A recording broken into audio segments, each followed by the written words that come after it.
Sideways. No, not yet. I haven't got that far. That is my next step. Welcome everybody, welcome chat to another Wednesday. Sign into Roll20 so that we can do the thing and stuff.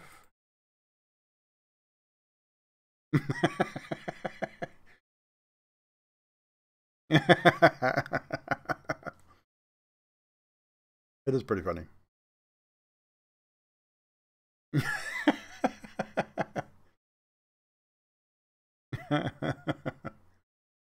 Alright, so Roll20 is up. Music is running. That should be running.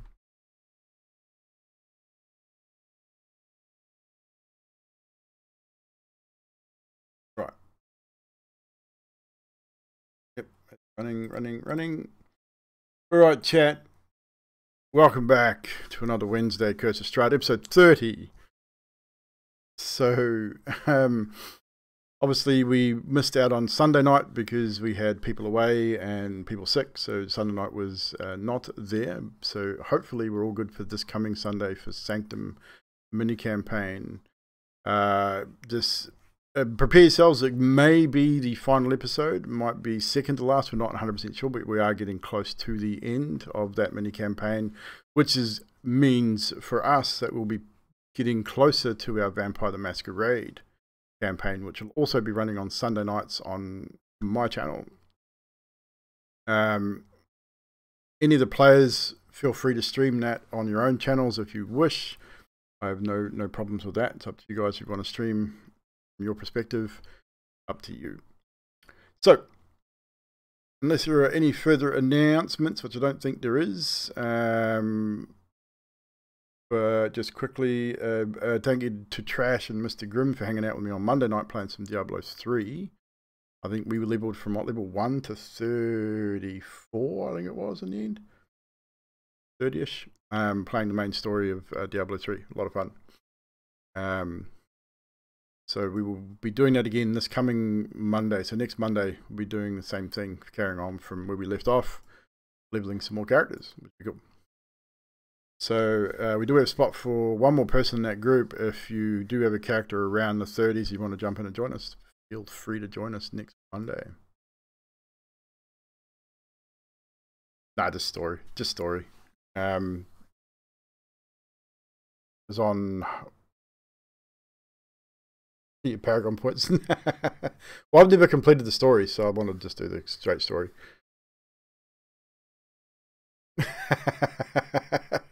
But yeah, so we did up the skill level. I think we've gone up to advanced, I think, or torment, not torment, expert. So we were on hard, and that was just too easy. So we've cranked it up to see how we feel with that next Monday. So, but it should be pretty good. It was a little bit of fun.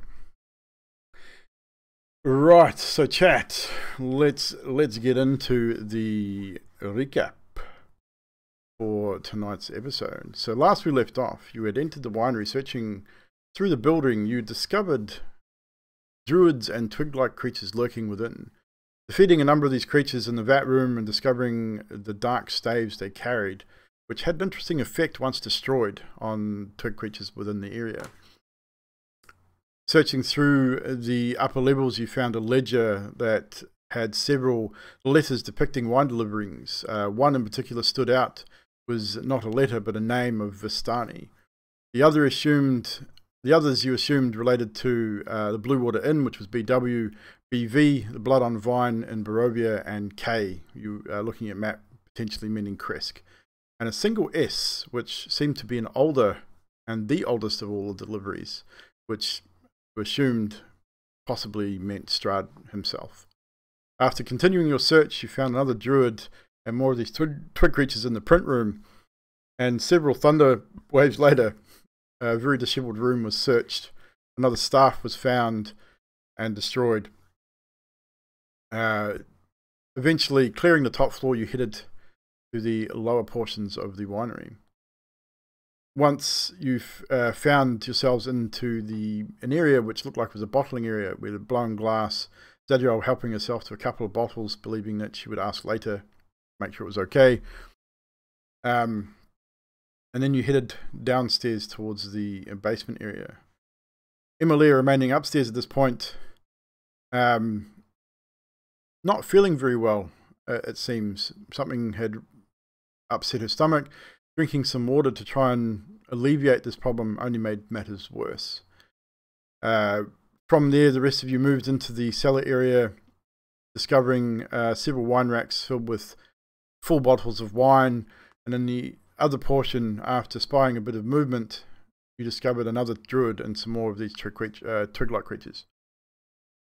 Dealing with them quickly, you are then rejoined by Emilia, who was looking very ill indeed after a discussion backwards and forwards, the offering of blood and all manner of things, and Emilia's refusal. We weren't quite sure how to deal with the situation, but she seemed to feel a little better. Eventually you discover a breeze coming from a block in the wall of this cellar. After several attempts, you managed to open this makeshift door, which led you into a cave-like area with a strange brown mold. Unfortunately, Zadriel discovered that trying to get a sample of this brown mold was not a good idea, and took some pretty decent damage from the intense cold that this mold was giving off. Eventually replacing this block back in place, you decided that you were satisfied that this area was now clear. Heading back to the surface, check the stables, check the well and the outhouse to make sure, and then you head back towards the camp as dark is falling. You get to the camp, Divine welcomes you, shares food and drink. Emilia and Zadriel both are sick in the woods after the addition, well, Emilia still feeling ill from before, but the addition of scorched cat to the stew set Zadriel off, who joined Emilia in reaching her contents of her stomach in the woods. But after some time, you all rejoined back at the fireplace as Divine asked you about your findings. After giving back a painting and offering the gems that you'd found back, which he offered back to you in return as payment, and you handed over the seed that he had spoken of. With that, he then informed you that there were 2 more that needed to be returned to fully restore the vineyard. He grabs your map and points 2 locations. One which is only about an hour's travel from where you currently are, which he called Yester Hill. Didn't really give you much information on it. The other was a ruin which was a few hours away, but pointed on your map as a ruin and called it Berez. And this is where we rejoin the characters now. And as you were all still sitting around the campfire with Divine, he is sort of looking at you all. Emilia is still in the woods. Zadriel's rejoined you at the fireplace now. Emilia, you had received a eerie message. No one else heard it. It was a message put directly into your mind. What you do with that is on you. But as you sit down, Divine says to you all, so you stay here tonight, not safe in forest. But tomorrow you have a choice. You can go to Yester Hill, try find seat there, or to ruins of Berez. But in Berez, if you go to ruin, make sure you seek permission of the master of the marsh before you go poking around. He may not be happy if you do that without asking first. So Zadriel, at the mention of the master of the marsh, I need you to make a history check, please. And I would say with advantage as well.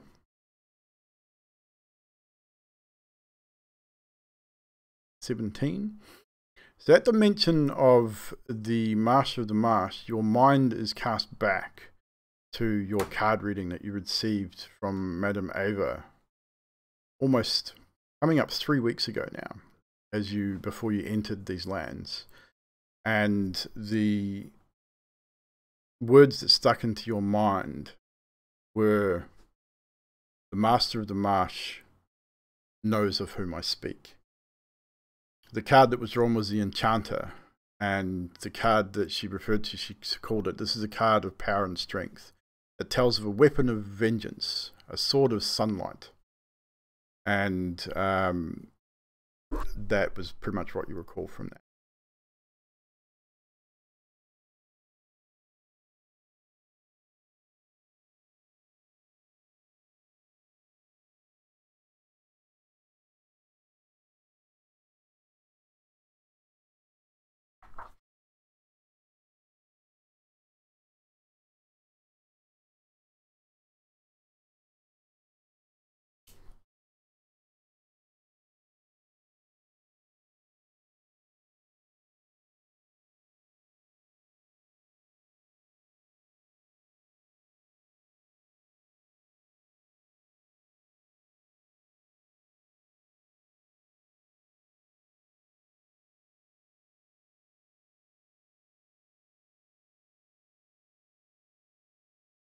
Telling us exactly, do you remember?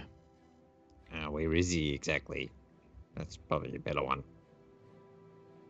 Devian, do you know anything more about this Master of the Marsh? He is, or he was, Baron, a Burgermeister of Paris before it fell. Oh, I wrote in my notebook.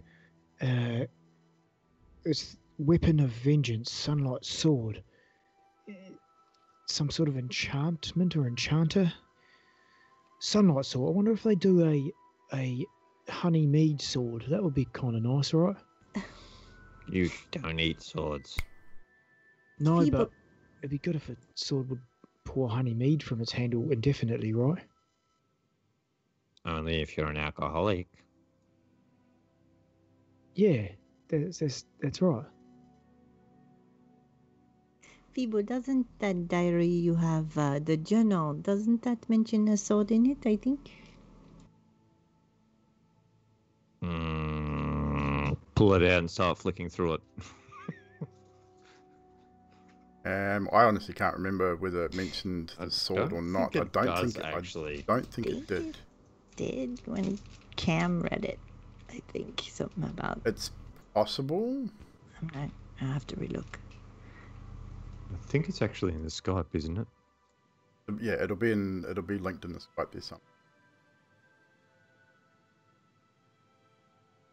Sergio grabs the book from you and starts looking while you guys talk.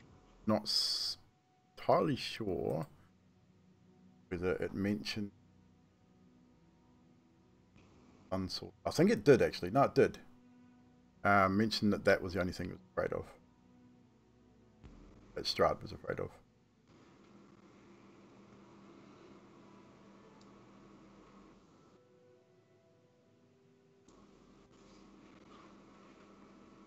Cam, Adok, didn't you have a little horse or something? Maybe you should ask about the horse, the toy. Yeah, I mean, like, it's as big as Adok is. It's not little. It's a rocking horse. It wasn't a small. How are you carrying that around? Apparently, I am stronger than what I appear to be. I mean, it's smaller than a rocking horse, but it was a rocking horse, not a small toy. Or the rocking horse is lighter than it appears to be. There's that too. It's very well made. I mean, I could ask him what it's about, but also on the bottom of it, it's got Blinsky's toys, where we got, unfortunately, my befallen brethren from.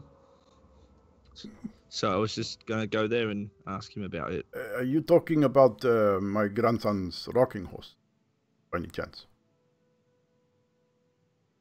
Yeah, like black thing. I think it's got red eyes. Looks like it's on fire or something on the feet. Yes, this is we got this from Blinsky. He good toy maker. He make good toys.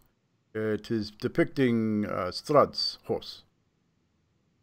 Blusvalis.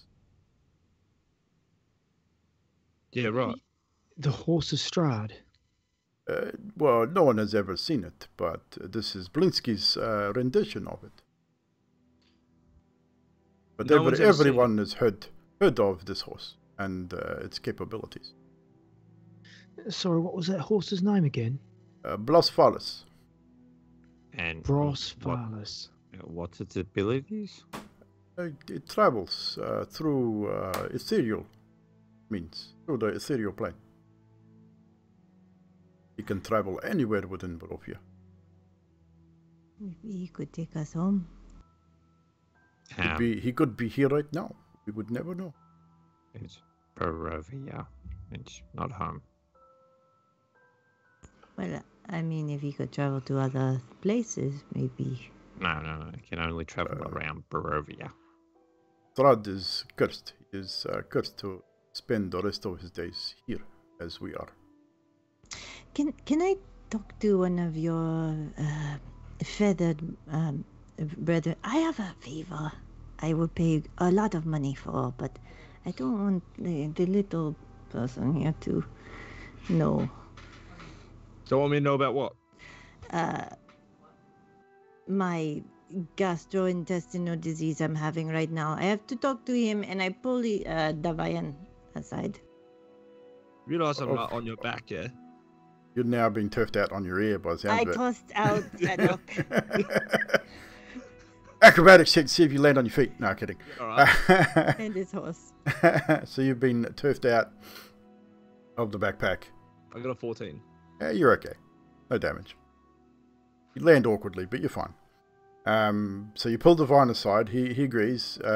He says, "Well, I am patriarch of the keepers of the feather. Please." It's a small little trifle favor I will pay good money for.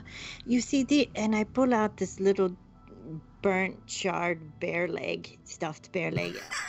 Could you maybe fly and get a bear of this exact color, and fly back?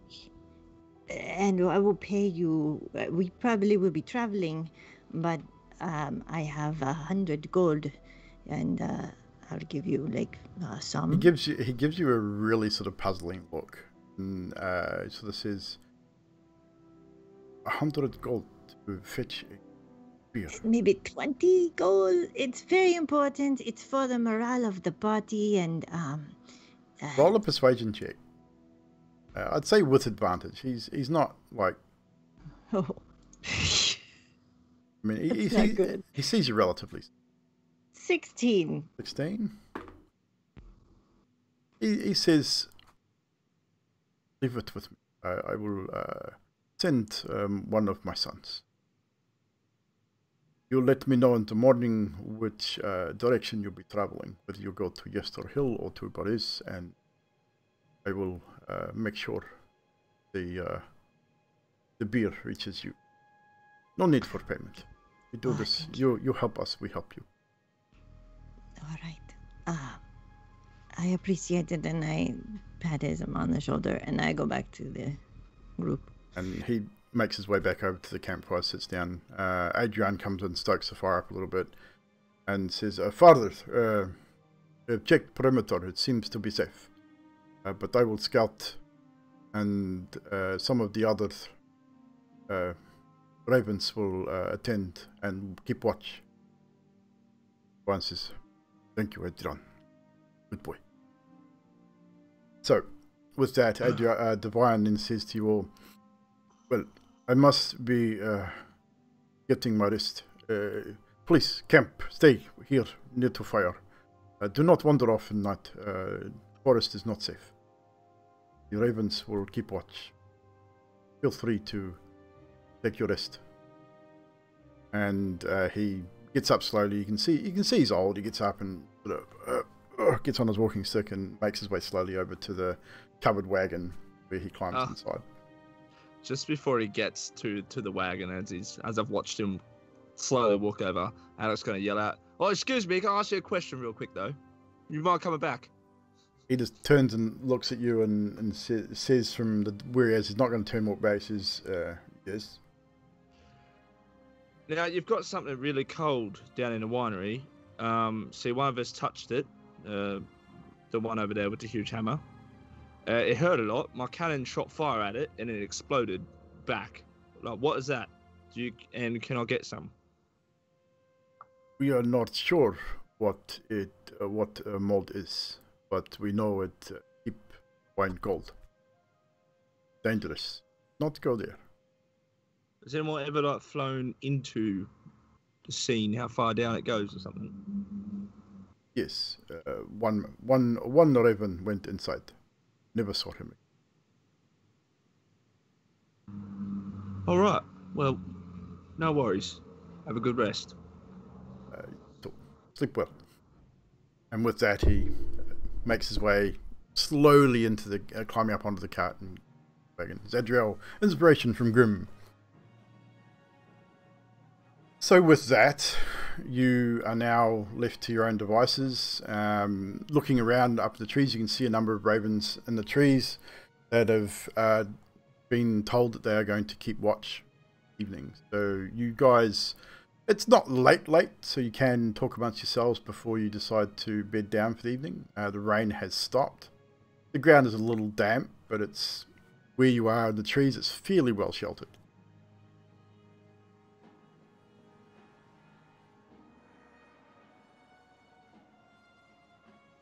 Are you planning on keeping that horse, Adok? It's kind of cumbersome.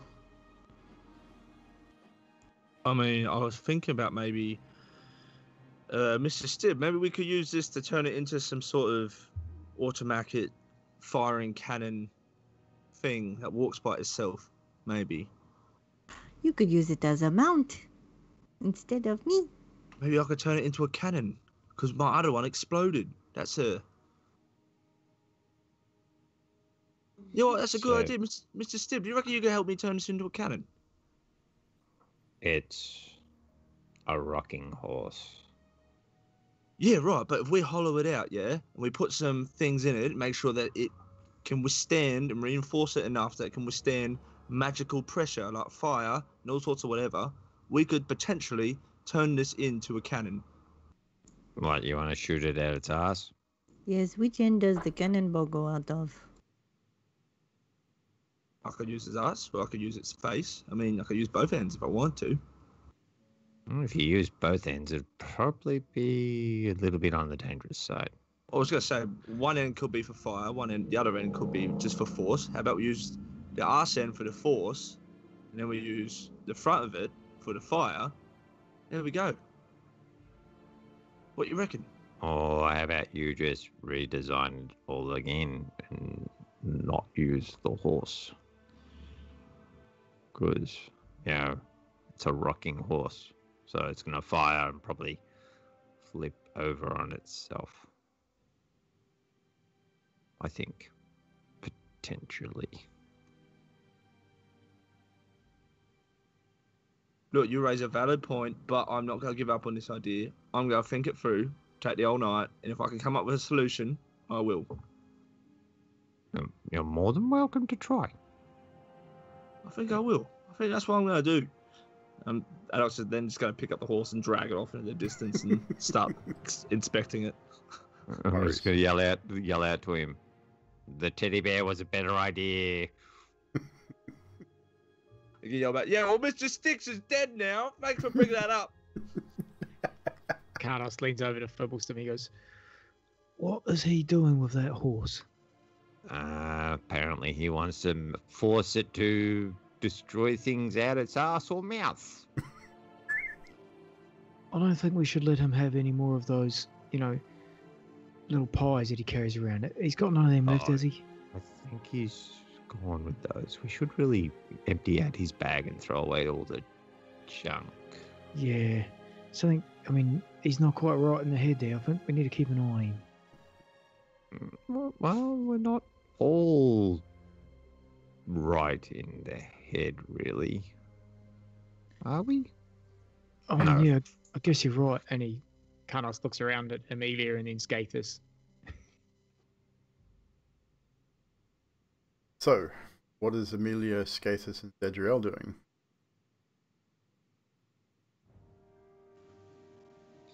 Scathus is looking... probably is going to turn in for the night. He's had a long afternoon. Looking a little dishevelled, beaten up. Yeah. Does Scathus say anything to anyone before he turns? No. Back to not talking. Yep. only when I need to now. Zadriel, what are you doing? Anything specific before turning in? I am sitting by myself contemplating back home, I think. So, yeah. That is me. Emilia? Emily is sitting with her back against a tree. She's going to U-shape water and flick the contents of her stomach off into the bush somewhere. And basically covered in sweat and not looking happy at all. But not rejoined the group, still sitting in the dark. Sitting in the dark by yourself? I mean, you can see the group. You're not too far away. But, yeah. Within line of sight. Yeah, they could probably see you they could probably make out an outline, but not much more. So, you're all happy to turn in for the evening? Whereabouts is everyone sleeping? Did we decide that? Close to the campfire. Because you have no tents that I'm aware of. Because we're not that far from the building, are we? The winery. You're a few hundred yards. I mean, probably a 10-15 minute walk from the building. Carnos would suggest, I don't know if you guys want to camp here, but maybe we go to the building where it has some sort of surrounding and cover, just in case you know what the weather's like here, and also if those creatures decide to come back, we would have some sort of covering points. So what? Sleep in the loading dock? Yeah, well, if it's all right with the wine guys, we could sleep in the loading dock or even in the building. Here from above you, as where Adrian had flown up in a branch above you, so the fox's head sideways and squawks loudly at the going back to the winery. Hey, Z, you want to talk to the birds? Yeah, I don't understand him. Do I have any spells left? I mean, you know they understand common, so you can talk to him in common and probably would transform and talk to you. One squawk is affirmative or two squawks is negative. Should we go to the winery? Oh, he doesn't like the idea. I thought that was one squawk. It's just, could be not a mathematician, but... Well, okay, then I mean, if he doesn't want us there, what about the loading bay, Mr. Bird Creature thing? What's that?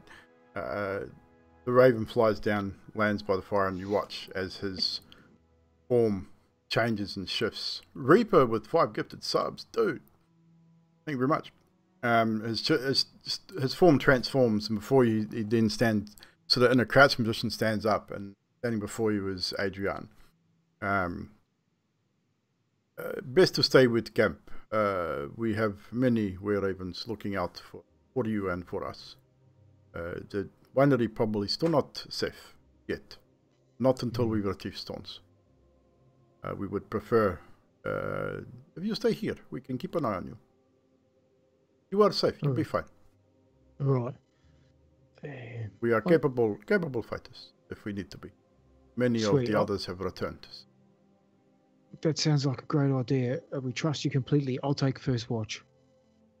No worries. If you want to take watch, you can. Reaper, dude. Love your face, man. Thank you for the gifted subs, my friend.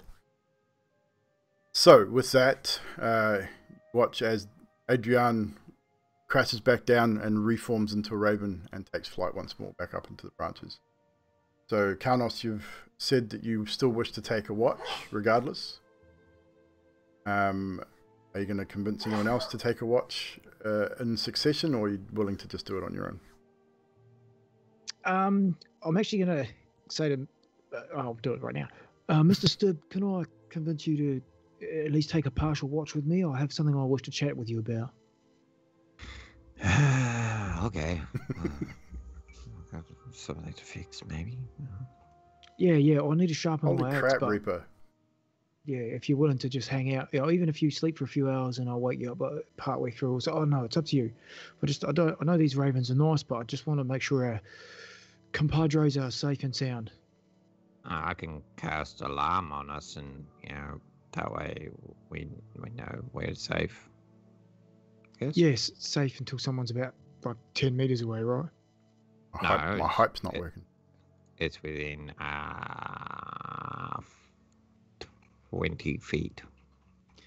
Yeah, like 10 meters away. Yeah.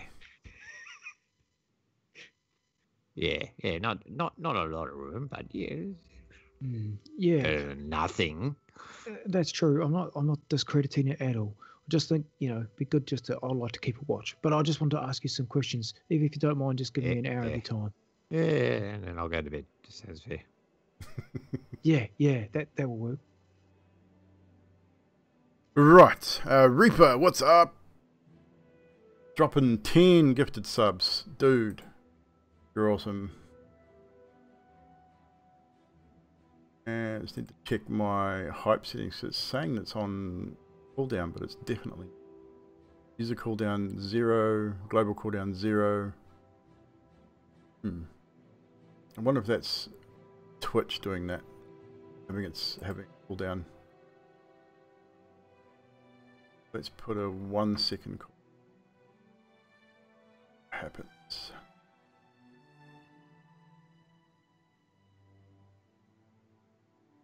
Fix that. Thank you, Reaper. Dude, you're awesome, man. We get a shout out for Reaper, Nutty, please. So with that, guys, everyone else settles for the evening. Zadriel, Emilia, Scathis, and Adok. You eventually find yourselves come to rest, with Karnos and Fibblesib remaining up for a short period at the beginning to stay on watch as well as have a bit of a discussion.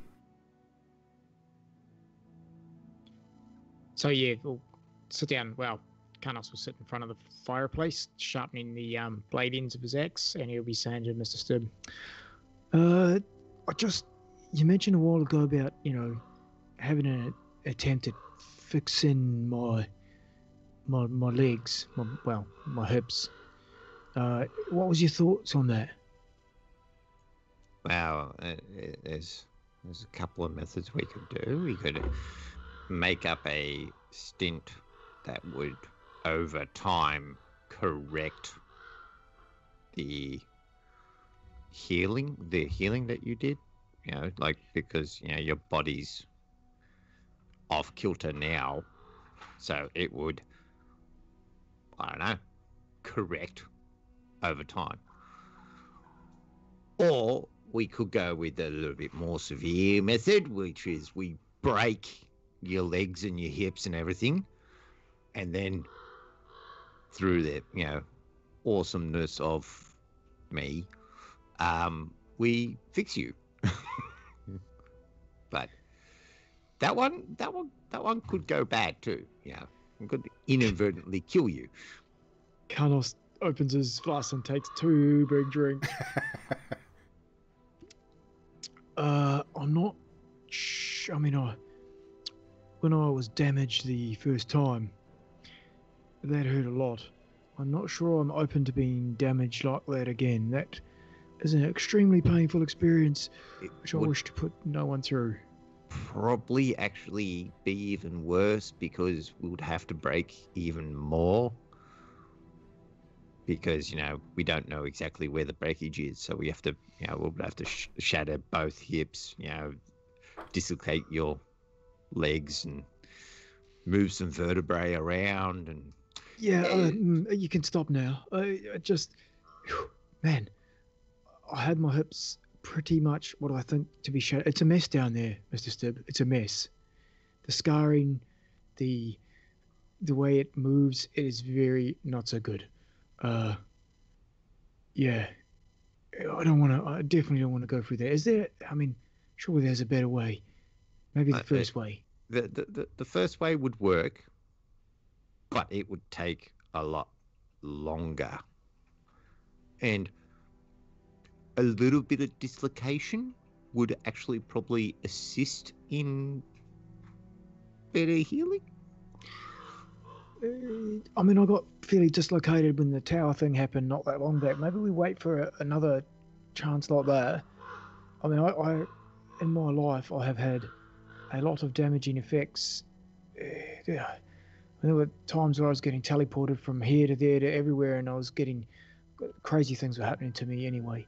And I got pulled from pillar to post. Things were dislocated. Things were broken.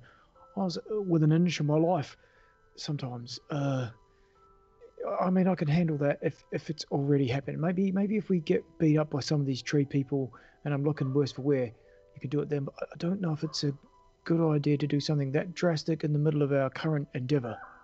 Well, no. First, I got to make the brace, you know, and you got to be wearing the brace for when the breakage occurs, so that the brace can, you know, re-augment you. Hi, caramba. Do you think it can fix my, my... No, you're screwed there, mate. Sorry. Look, we could make a, I don't know, steam powered thing. That, but I don't know if that would really be worthwhile. Yeah. Do you have kids, Mr. Stubb? Yeah, I got one, I think. You got one. What's it like having a kid? It's interesting. There's moments where you wonder why you did it. And then there's other times you remember why you didn't want him to come into the world, and it's just weird. It's fun. Yeah. Weird and fun. It sounds good. What's your kid's name, Mr. Stubb? Sebastian. Yeah. You called your kid bastard. Sebastian. Oh, I'm sorry. I lost that in translation. Sebastian. We are both speaking common. You have a heavy accent. I get confused sometimes. Ah, right. It must be the Gnomish. It's okay. I'll speak Gnomish. Well, I'll tell you in Gnomish. Sebastian. And Dwarven. Sebastian. Yeah, I mean, I had my accident when I was reasonably young, and I don't think I'm ever going to have a family, Mr. Stubb. So, just yeah. I mean, I was hoping maybe beyond hope that you could fix me in more than the mechanical way. I knew you had some magics. I thought maybe. There may be a magical way. The problem with going that way, it can go awry if the other person is a little bit on the trickster side. But there's ways. There's always ways to fix people. Sometimes just killing you and doing a true resurrection might be the best way to go. But I wonder if it would truly resurrect you. Anyway, I'll continue sharpening my axe. You maybe should get some sleep. You're sounding a little bit worse for wear. Maybe you need to have a lie down. No, I'm interested in this theory of true resurrection. Yeah, no, I'm definitely not interested in that theory at all. I do not want to. I don't want to enter that state again. Would we have to completely destroy the body to have the resurrection completed? And well, I'm going to do my rounds now, Mr. Stubb. I've got to make sure everyone's safe. So, and Carlos lights up his torch and starts to walk away.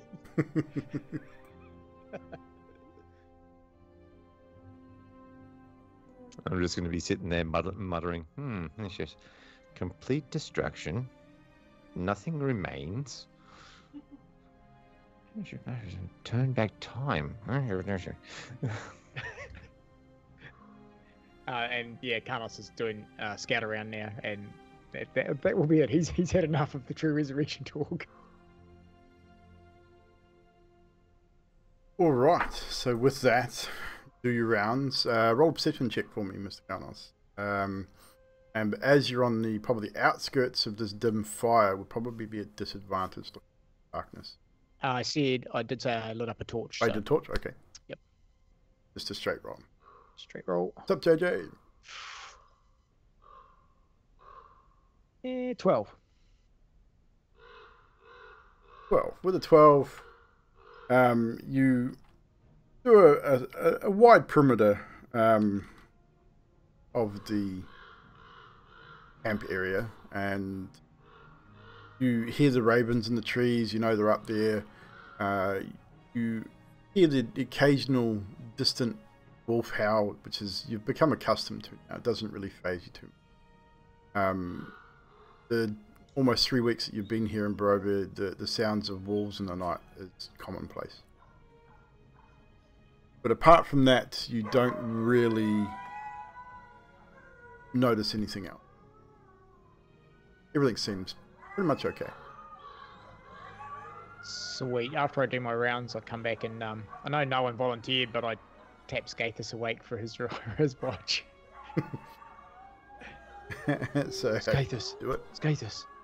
I'm assuming Mr. Stibb went to sleep after I leave. Pretty much. Skathis, wake up. What? What? It's your turn to take a watch, mate. I thought the crows were doing that. Yeah, look, I mean, the crows seem nice and all, but I don't trust them. Oh, all right then. Yeah, and then after you should probably wake up, I don't know, Zadriel or... I would say, maybe just Zadriel. Just for the final watch. The ones who can actually take care of themselves, you know. Okay, so wake up ad hoc next shift. Not a problem. No, definitely. I mean, he's a dime a dozen. I'm starting to get used to the fellow. I quite like him actually, but I think he would endanger us. He would. Yeah. No, I think he'd just get us in trouble. He's a lovely guy, but without his beer, he's a bit lost. Okay, Zadriel, it is then. Okay. Yeah. Good call. All right, thanks, mate. Keep an eye out. It's no action so far. And Carlos disrobes his armor and jumps into his whatever blankets he has. No problem. So, Skathis, is there anything in particular you wish to do during the course of your watch? Or sit there and watch? Sit there and watch. Roll a perception check for me.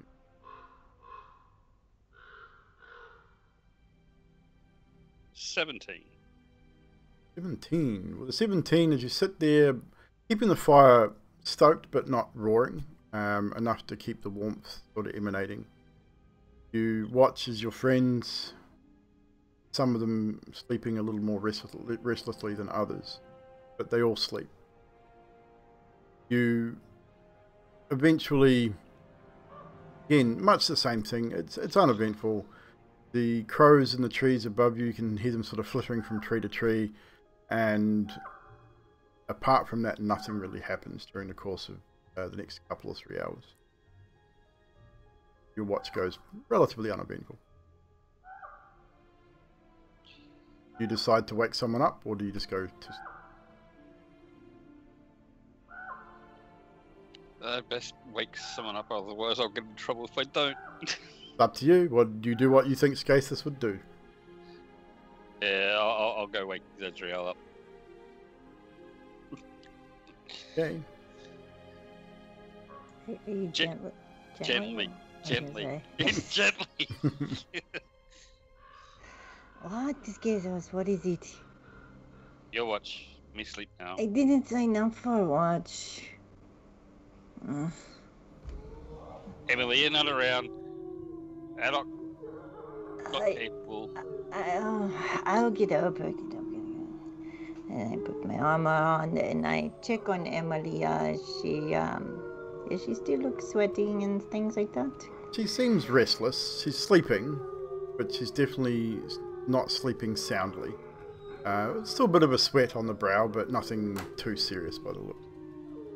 Can do her like rip a rag of something and wet it and put it on her forehead and kind of check her. And then I wake up Addock. You keep me company. What? Sure, like, I was having a good... Alright, whatever. Emily will probably turn soon. Yeah, great. Yeah, I was... Yep. Cool. So So we'll you kill it probably now, or... want to be awake, maybe because she doesn't like you the most. So maybe you should stay up. Yeah, but have you ever tasted a goblin before? It's a bit of a personal question, but no. Yeah, we don't taste the best. I mean, probably go for Karnos, first and foremost. So I'm pretty much safe. Yeah. Do you think it is, if she changes, do you think she will kill us, or do you think she will still be Emilia? DM, Yes. how much would Addock know about the vampires in Barovia at this point? Roll a history check for me. Oh, I got a dirty 20. 30-20. The longer you've been with these particular individuals, those patches of memory that were hazy and non-existent are slowly starting to come back. Ever so slightly. So every now and again something happens and you get a flash, a rush of memory. Sitting here talking to Zadriel, talking about vampires and turning and things like that, you don't know a lot about vampires per se, but from what your experiences here in Barovia is, when they turn, ones that you've seen this happen to, it's normally pretty quick. You've not seen anything like what's happening to Emilia before.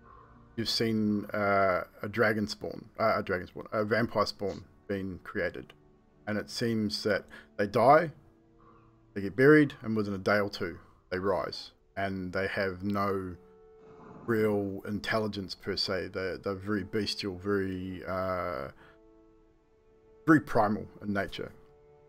Have not really seen another vampire even remotely close to Strahd at this point.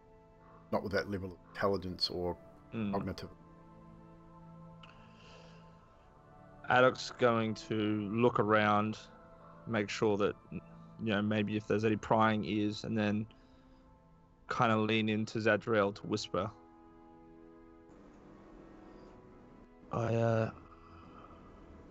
Look, my memory's not the best, but I've never really seen what's happening to her before. Usually when people get bitten, they die, and they come back a couple of days. She's lasted a long time. But they're not the same, right?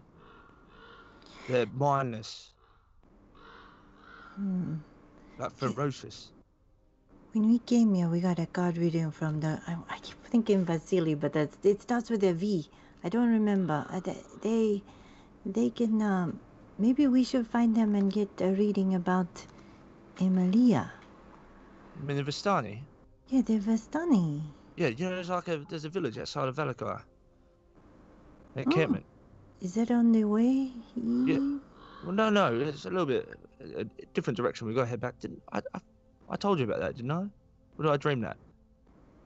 No. I didn't tell you. Oh, yeah. Yeah, no, there's there's one in Valakar. Yeah, well, I mean, I could take you there if you want. I don't know if it's on the way or not, but maybe it's an option. We could find out. Help for her, maybe. Addock, you'd remember it's just south of Valaki, so not on the way to where you guys need to. Yeah, it's you know, we would definitely need to head back towards Valakai. It's not where we need to go. It's just different. Zedriel, I need to tell you, I've got a sneaking suspicion that whatever has happened to Emilia, I hate wolves. But I hear them. Sorry, I'm just. Maybe we should. I'm gonna like clutch onto my teddy bear leg around my neck, and then take deep breaths. Whatever's happening to Emilia, it's gonna be something far worse than whatever it is I've ever seen. If she does turn. You think we should kill her? I mean, I thought we should kill her and leave her behind from the get-go, but more so, yeah. Look, I don't know. I'm not cold-blooded. Look, we are playing with fire at the moment, and I have played with fire a lot of times, and burnt a lot of things, and killed a lot of people by accident. Not always of the best of times. That's a different story. But what I'm trying to say is, playing with fire, you tend to get hurt. And you tend to hurt a lot of other people. That woman, that thing, that's like jet fuel, massive amounts of fire. Probably don't know what jet fuel is.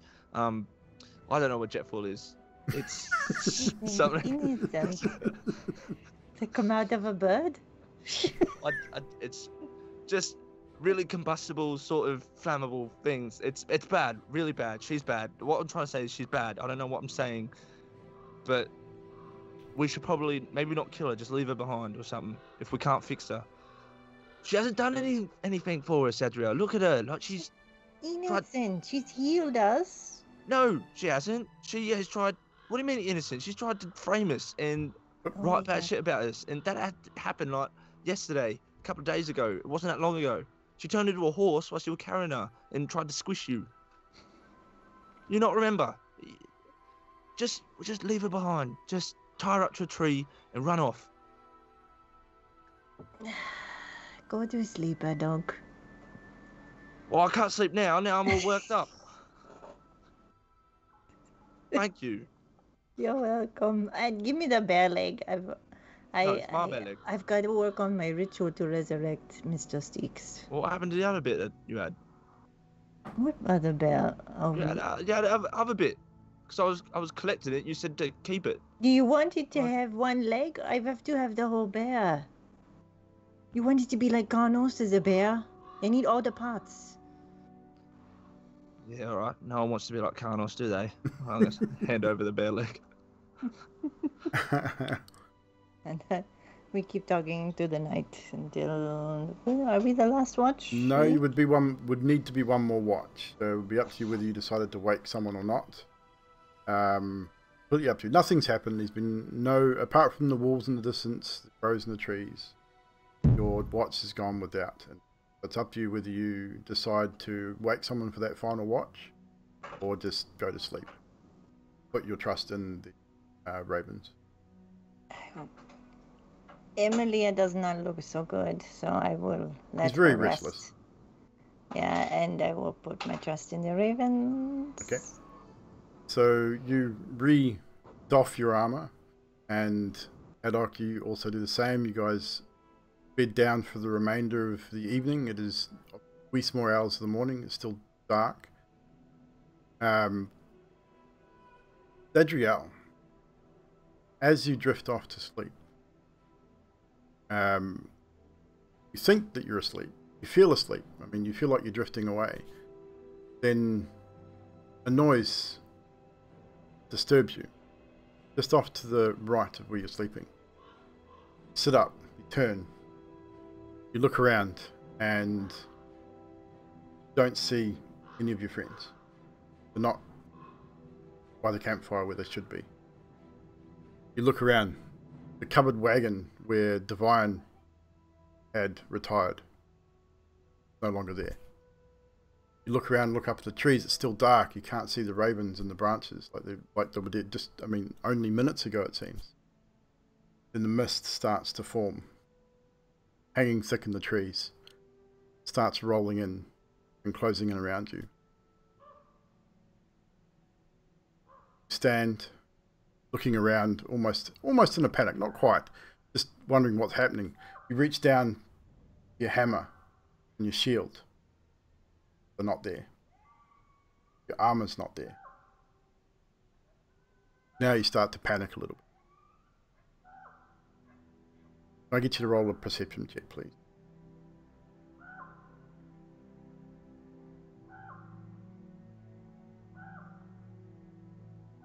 $18. 18. You look around again, left, right, turn yourself around. The campfire's there. Your bedroll's there. Still can't see any friends. Then you spy it. Trail of blood leading to the north. Looks fresh.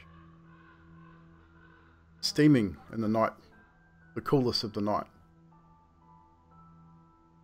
Fog breaks slightly in that direction. What do you do? Going to follow the blood. I have no sticks or anything to pick up as a weapon at all. Does not look like it. The fog is very thick and hanging in the air, enclosing almost completely around you. Just this small gap where this blood trail seems to be leading. As you slowly walk forward, following this blood trail, seems like 3 or 4 minutes, 5 minutes even, and the fog slowly gives away, and you see the glow of another fire just off in the distance. Standing in the shadow of this fire between you and the fireplace is the form of a female, a thinnish female. Glowing in the firelight, you now, as your eyes adjust to the light that's being thrown from it, you notice several bodies lying around the fire. As you approach and get closer, first body you notice, Adok, lying, throat torn out, blood everywhere. You glance over the second, Kaunos, ribcage ripped open, heart missing. Bibblestib, Scathus, Adrian, Divine, just bodies, all in different states of mutilation. As you step closer to this figure and it turns to face you, fire now between you, the light falling over one half of her face, the blood-spattered, blood-stained face and clothes of a young red-headed woman staring back at you. A face you know very well. Emilia stands looking at you, grinning, with sharpened fangs. What do you do? Emilia, what have you done? Emilia says nothing. She grins, her eyes flashing hunger. I don't have any weapons, do I? No, you do not. I'm going to rush to the first body to see if it's still alive at all. The closest body to you would probably be Fibblestib. As you turn and kneel down, you can tell just by looking at him, there is no signs of life here.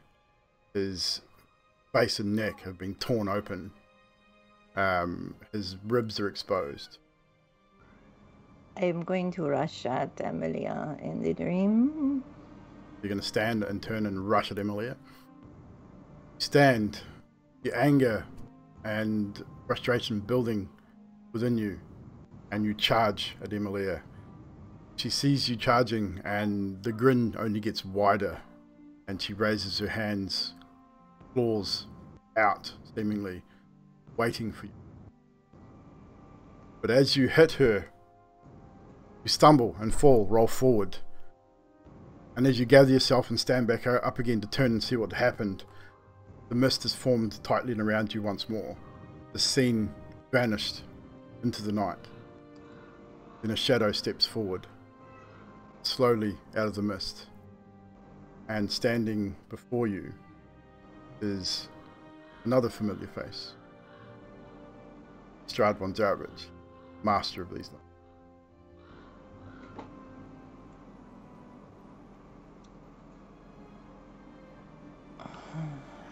What are you doing to Emilia? Nothing.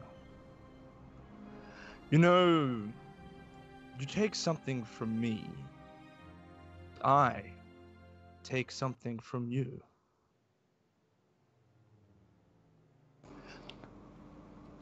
Something a bit more. It's only a matter of time, you realize. This is not a dream. This, what you see, is future. This will happen. You cannot stop it. Emilia said as long as she kills no one, it will not happen. What do you think that poor girl knows about my curse? Nothing. And what did we take from you? You brought us here, did you not? I brought you here so that hopefully you could understand, so that you could see me and my ways. But now, you've taken what is most important from me. Irina, the one I love. She does not love you. You do not know what you speak of. I know love, and I know she does not love you. Lies! Do not tempt me. I could crush you like the bug you are. This is a warning. You pretend to know of love, do you not? I hear that you have left someone that you care for deeply behind, have you not? Sometimes if you love someone, you have to let them go, Strahd. Yes, and sometimes if you love someone so much, you should protect them and hold them close. I hate to say, I wonder what has befallen of this person that you admired and have left behind. 'Tis only a shame you cannot rush to their aid.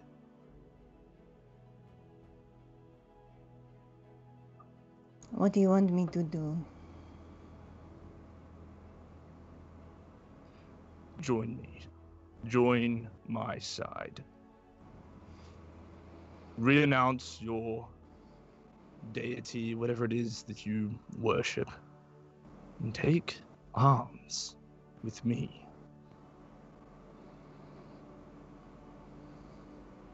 Or this will happen time and time again. Your friends, your loved ones will all perish.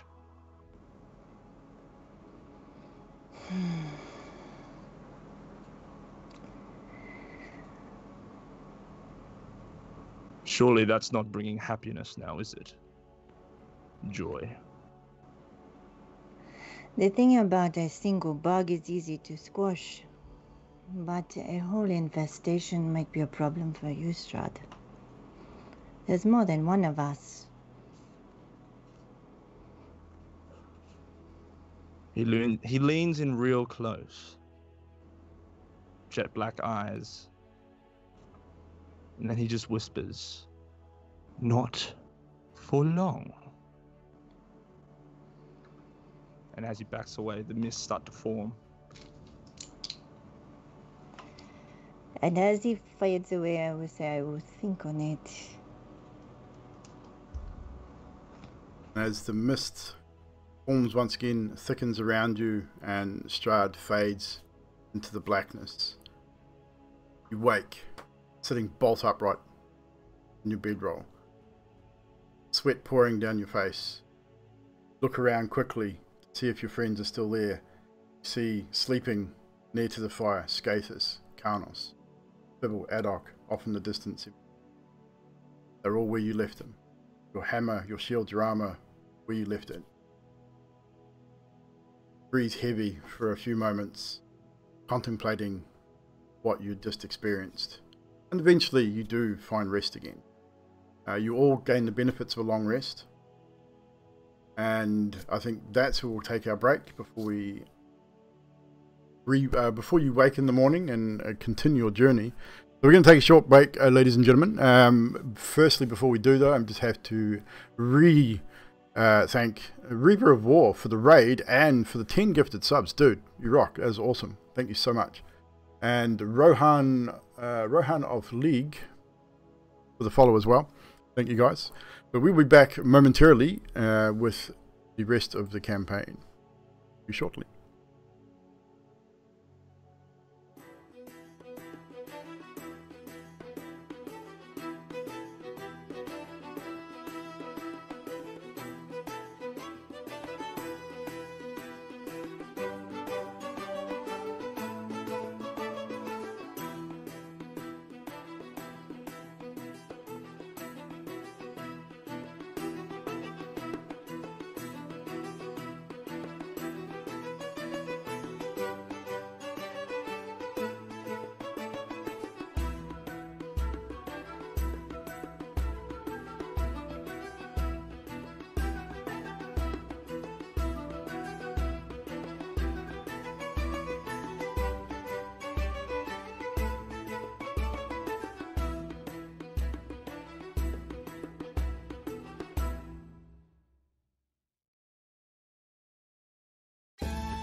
All right, team, we are Back to work. back. So, chat, how we doing tonight? Good to see you all stopping by, hanging out with us. I noticed Grim was there, he's on a lurk. Magic's hanging out, Nutty's there. We had, obviously, Mr. Reaper of War coming in and dropping 10 gifted subs and a raid. Awesome sauce. Appreciate it very much. Nutty missed out on the whole Strahd conversation because he was on the phone. Ah, well, never mind. Yeah, We'll have to we watch heard. the VOD. So, with that, Zadriel, you do wake before the rest of the party wake. Eventually, you do make it back to sleep, however. Maybe a little more restless than previous, but you do eventually find sleep, and you do all gain the benefits of a long rest. Emilia, as you wake in the morning, your stomach is cramping hard. You're not feeling ill, but you're still suffering what you would perceive from previously as hunger pains. But obviously, you know you can no longer eat or drink. You know those pains will probably soon pass. You do have some vitae on you that will help you sustain yourself briefly, but you know you're going to need more at some point. So how you deal with that is entirely up to you, and I'm looking forward to how you deal with that. But you all come to consciousness in the morning. The campfire is still embers. There's still enough of an ember there to get a fire going. Divine rejoins you as the sun starts to rise in Barovia. Again, another overcast and dreary day in the lands of Barovia, as it always is. I think by now, a lot of you are probably very tired of not seeing the sun. One of you in particular are probably struggling the most with having no sunlight. No warmth from a sun, like a summer's day falling on your face and skin. It's bound to play on you emotionally, and probably a little bit deeper than that as well. Just waking every day to the dull and grey, foreboding place, somewhere you're not familiar with. You've been here nearly 3 weeks. You're probably getting used to it a little bit, but I would say by now the no sun thing is probably starting to grate on some of you, if not all.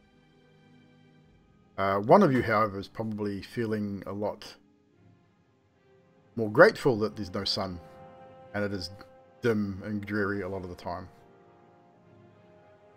But however, Divine wakes, prepares a morning meal.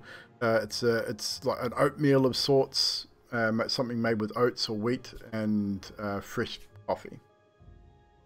And as you all stir and join him, you're all pretty much close to the front, as you all stir, morning, please, eat, drink. You need strength for day. Oh, thank you, Divine. Divine. Excuse me. Like Divine. With an not it. Divine. No, forget it. Anyhow, I wanted to mention, and I'm doing up my armor as I say this. I wanted to mention that I grabbed a couple of bottles of wine while I was in the winery. Is that okay? Yes, this is fine. Which wine did you get? Was it the purple crush, the dragon one? Good one. Good one. Yeah, I think so. Yeah, I cracked one of the taps of one of the other barrels, the big tall ones, and it was very smelly, so I stayed away from that. Well, yes, that is still fermenting, not ready yet. But yes, are you any monies for the said wine? No, it's fine. You help us. So please. That's good, because my flasks are empty, and he opens his flasks and uses the 2 bottles he's got to evenly fill up his flasks. Please, it's fine. So you decide which place you go first.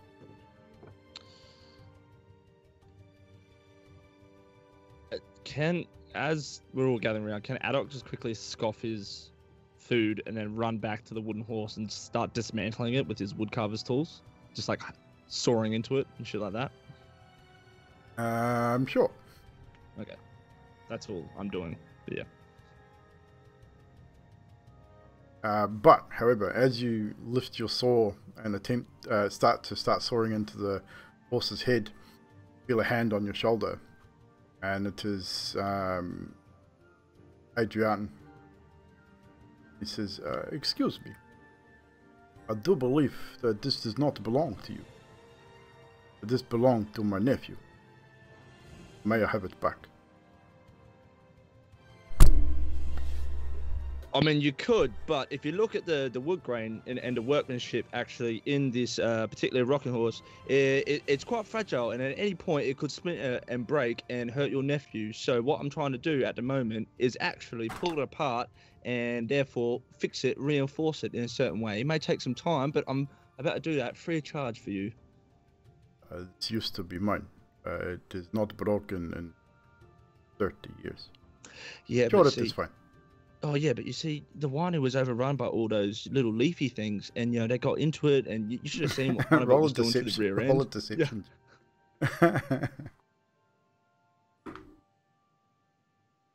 I got a 6. Can I use my inspiration? He rolled a 14, so you can if you want.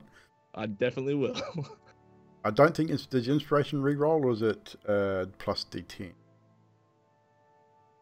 Luck is a D10. It depends which one he's using. If Yeah. if it's the one that comes with the character sheet, it's whatever he wants it to be. It was the one that Grim gave me. Yeah. Inspiration. Yeah. That'll be a re-roll. You have to take a new roll. Okay, cool.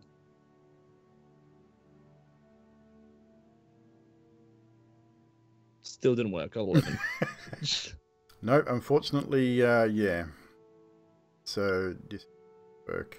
Oh no, it's a D10 for inspiration, so you can add a D10 to your original roll. Oh, okay. Luck is the re-roll. Okay, I'll roll it once. Holy shit! Well, my original roll was 6, and I got 5, so that equals out to 13. So that didn't. That's right, yeah. No, you still 12? missed by 1. So he looks at you and says to you, "Please, may I have it back?" And holds out his hands. Yeah. All right. You can have it. Thank you. If you wish to purchase one of these, you can go to Blinsky. Good toy maker. Yep. Thank you. Rejoin the group, yeah.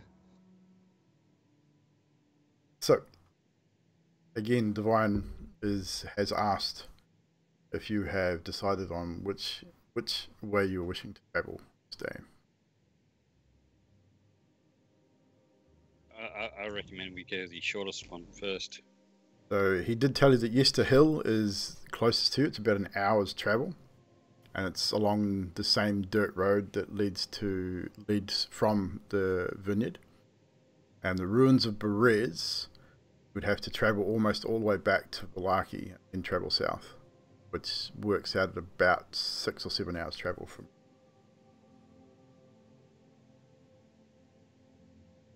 Yeah, we'll take the shortest one. Discuss it amongst yourselves. I guess that's Yester Hill is the closest by. What do you think, Mr. Stubb? It's not the lake that I want to go to, so I don't care. Is the lake on the way? No, it is not. Leading further away. Zadriel, you've been leading us. What do you think? Sounds good. Well, shall we go to Mr. Stubbs' lake first? He has been mentioning it numerous times now. Yeah. Yep. She's just thinking to herself, whatever is good for you guys, it's good for me. Do I notice that she's sort Insight. of not? Yeah. Yeah, roll inside of you. Don't think she's herself. You think you might notice. Can other people do it as well? You're all sitting at the camp. If you think that your character would notice that she's not herself, roll insight. 14 for Carnos. 14. You did forget your accent for a minute. 13. So Zadriel, if you're wanting to hide, if you think that Zadriel's trying to hide what is happening, roll a deception check. If not, I'll let you determine who with their rolls notices or not. Deception, dirty 20. Dirty 20. You were definitely trying to hide what's going on. So those, if you cannot beat a dirty 20, your insight, you not really... She definitely seems out of sorts, but you're not... It's maybe just chalk it up to sleeping out here in this crusty place in the middle of the night, just lack of sleep, essentially. Did anyone else roll insight? Yeah, I got a 10. 10? So I got a 6. Okay. So no one really notices... I'm just thinking she's upset because Carlos got me to wake her up for a shift. That's entirely possible. Cranky morning syndrome, who knows? I mean, she just does seem out of sorts, but you just put it down to maybe lack of sleep or something. She does look a little tired. And you all do. So, Carnos, sorry, DM. Carnos also spent the morning after he got dressed and had breakfast, just keeping an eye on the Raven people, like Devane, whatever the fuck his name is, I can't pronounce it. Dwayne. Dwayne. There you go. Yeah, and any other of his peoples that have been around. I would have spent a good minute or so observing any interactions. Roll a perception check for me, quickly. The main reason I'm doing that is because I have an ability called Know Your Enemy. If I spend a minute or more observing them, I can learn information about their capabilities compared to my own. Okay. So, roll perception anyway. Yep. Perception of 3. I mean, they're not doing anything untoward. If that's something you were looking for as well. The general chit chat between him and his son. The one thing you do notice, obviously, you know that they're shapeshifters. You've seen that they're able to shapeshift. From Divine, you get the impression that he is a caster of some sort.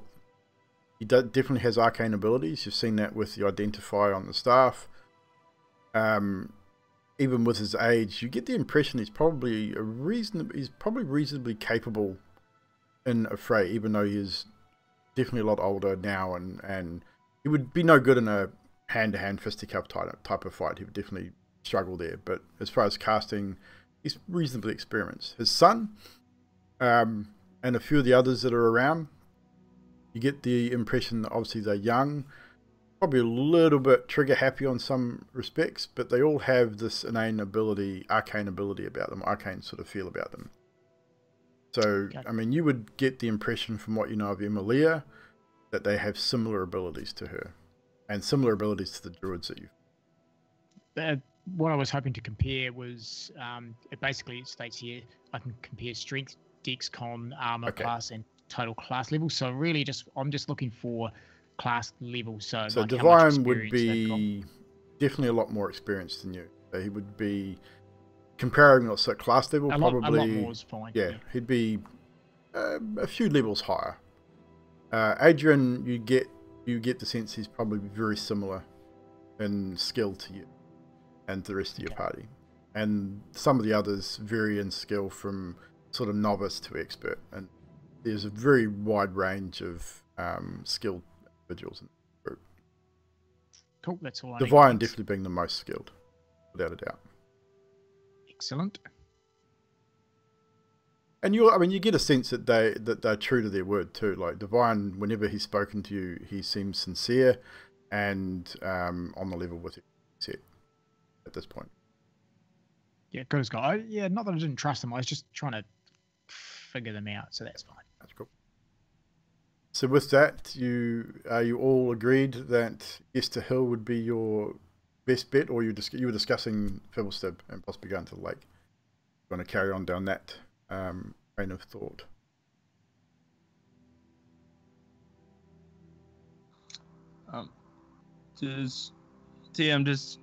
How's Emilia looking today? She looking worse or better, or? Oh, perception.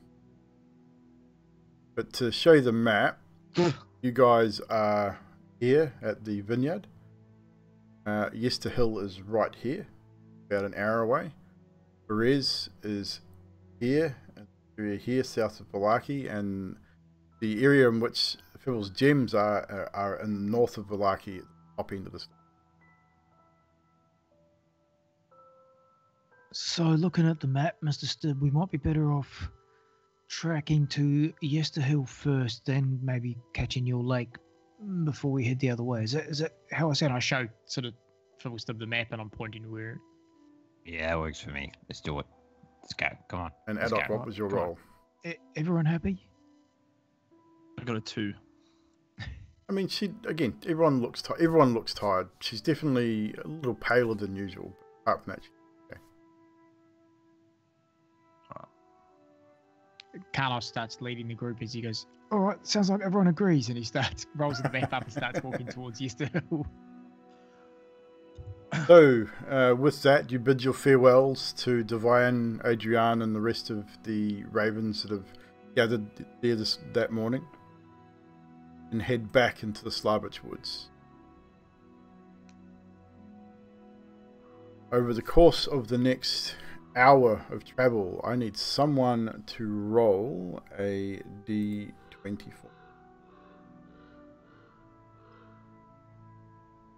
I would, but I know my rolls are shit, so no. Who hasn't rolled a D20 in this for these rolls yet? 18. 18? There we go.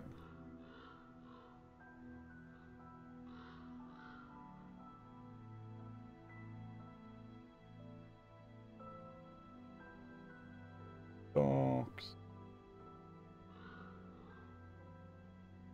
Look. 8.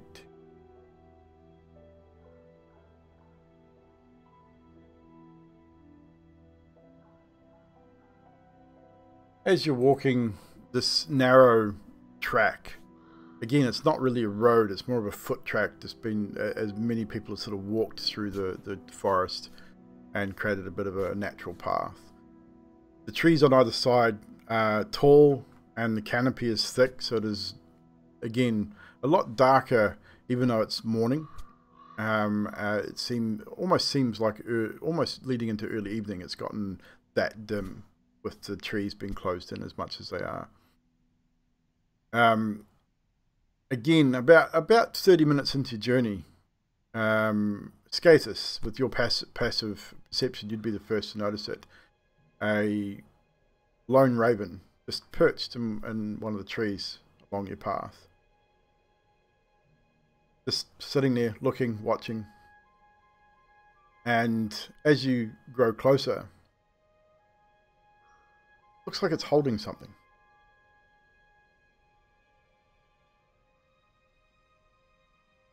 Can't really tell at this distance what it is. Sounded like a cat just then. It was a cat in the distance.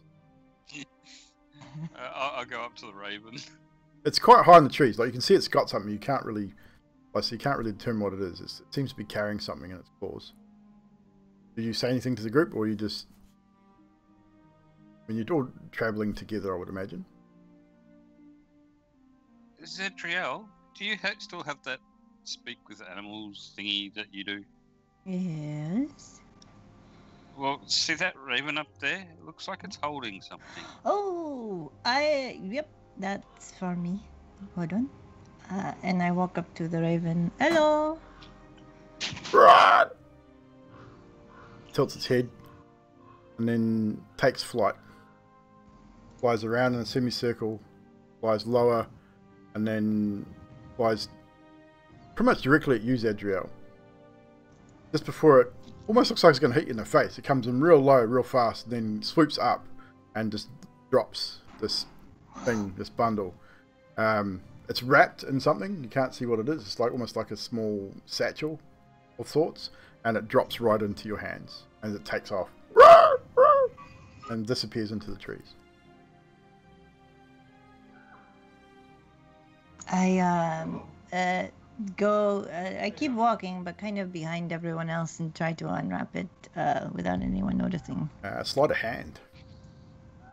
I'm going to use an inspiration. So add a D10 if you got inspiration. Oh, add a D10. Oh, that one. Yeah, inspiration's D10, luck is a reroll. So add a D10 to 10, 14. 14? Does anyone have a passive higher than 14 or higher? For passive, Perception. Passive. 13. I think you have the highest. Emilia, what's yours? I think yours is 14, isn't it? That's 13. 13. So with that, no one would see what you're up to, so you're safe. You can unwrap it without anyone noticing. Unwrap it. Does it look like the same as... is it a bear? It's a teddy bear. It's not identical, but it is probably as close as you'll possibly get. Very slight difference. The difference is the eyes are a different color, different shade. I'm gonna put some dirt from the walk on it, like it's been worn in a little bit, and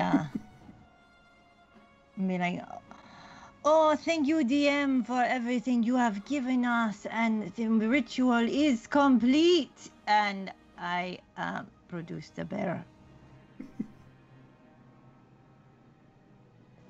Hopefully Adok's not on my back. Well, you didn't say, neither of you said that he was, so I'm assuming he's walking. Yeah. So, Yeah, I'm walking. Yeah. so with that, Adok, you get handed a bear. Looks very familiar. This is. You've got to be. Did you? It's gonna start. Alex is gonna start looking at the clouds and the sun. Is it real? Is it what? You the DM's? I thought you were just taking a piss. No. This is Mr. Sticks. Yes, it's Mr. Six. It's the same one. So, mostly, his eyes. You know, the ritual casts like some magical thing on his eyes, but the rest of him is the same. What's your passive insight? 9. Adok? 9? Okay. You believe 100% that she's telling the truth. This is your beer.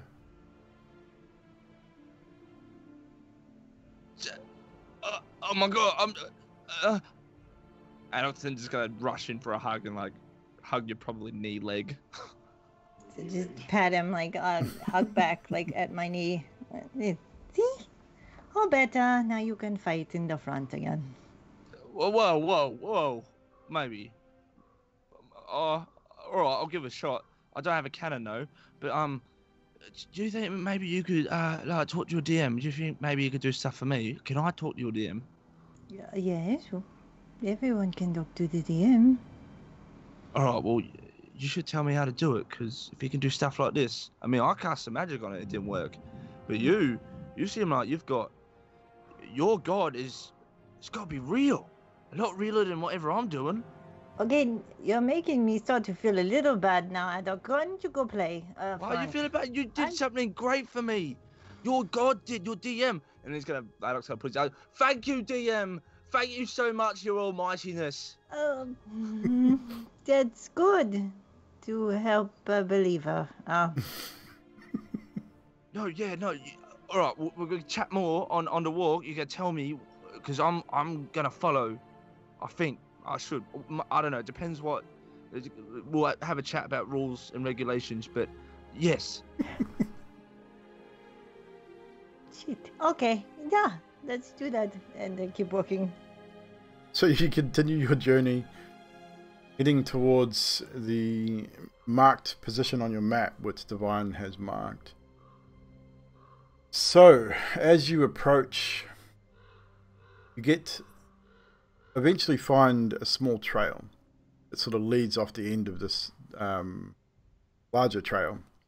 The trail through the thick woods leads to a large hill. It's covered with dead grass, and as you approach, as you start walking up, you notice cairns of black rock and dark ominous clouds hang high in the sky above it.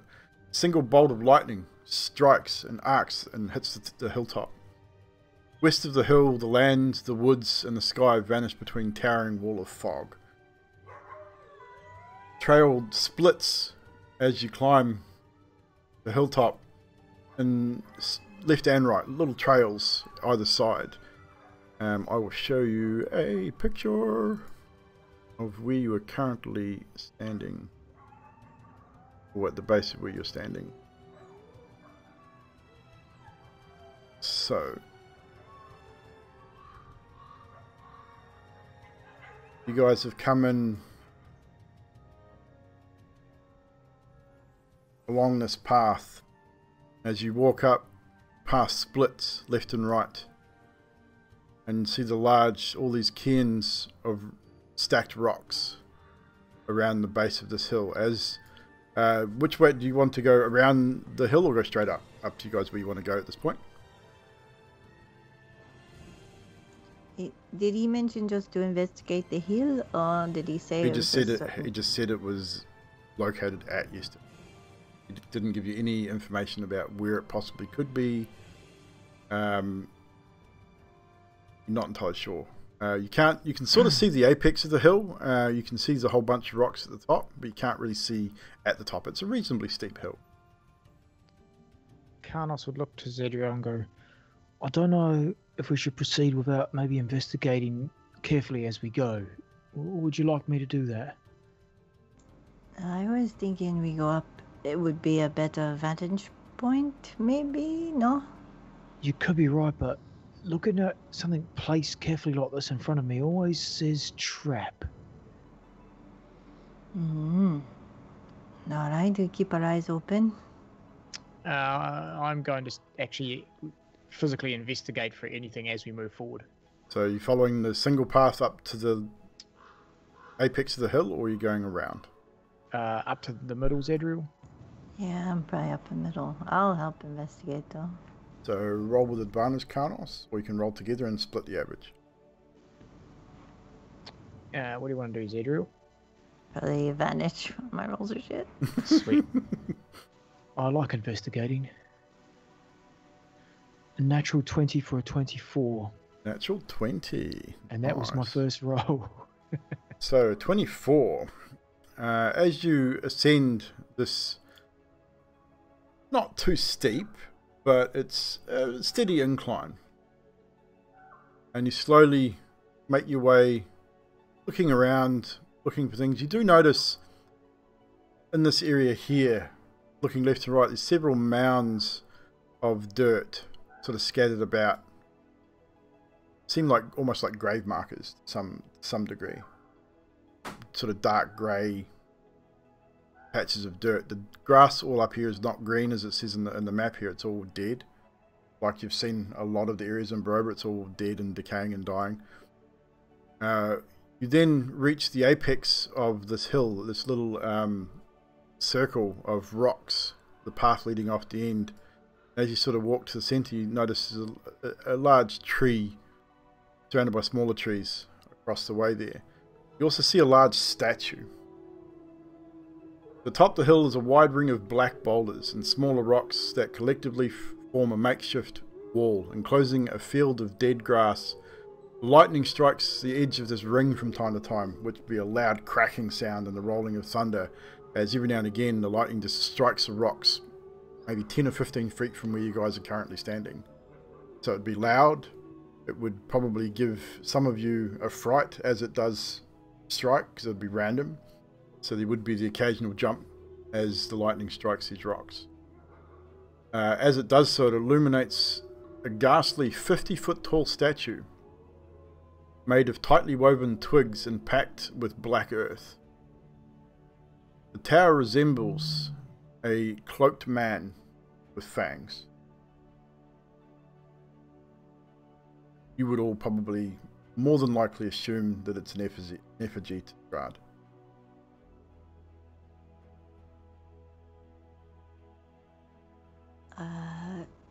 The altar does not have lightning strikes on it, though, does it? Roll a perception check. Very much a Wicker Man, in that same sort of style. Just twigs, but it's being packed with earth, like dark earth to hold it all together.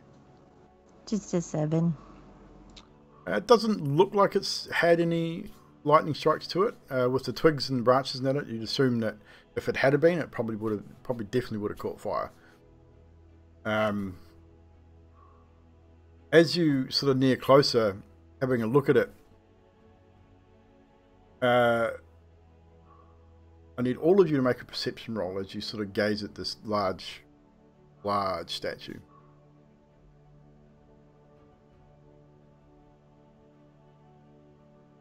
12. 12. I got a 16. 15. Nat 1. That one. 11. So who was the highest? 15 with Zedriel. I got a 16. 16. Adok, Adok's the highest. for So once. Adok, For once. you and Zedriel were both 15 or higher. The one thing you do notice as where the heart would normally be, you can see a faint glow in this material, and it's a dark green in color.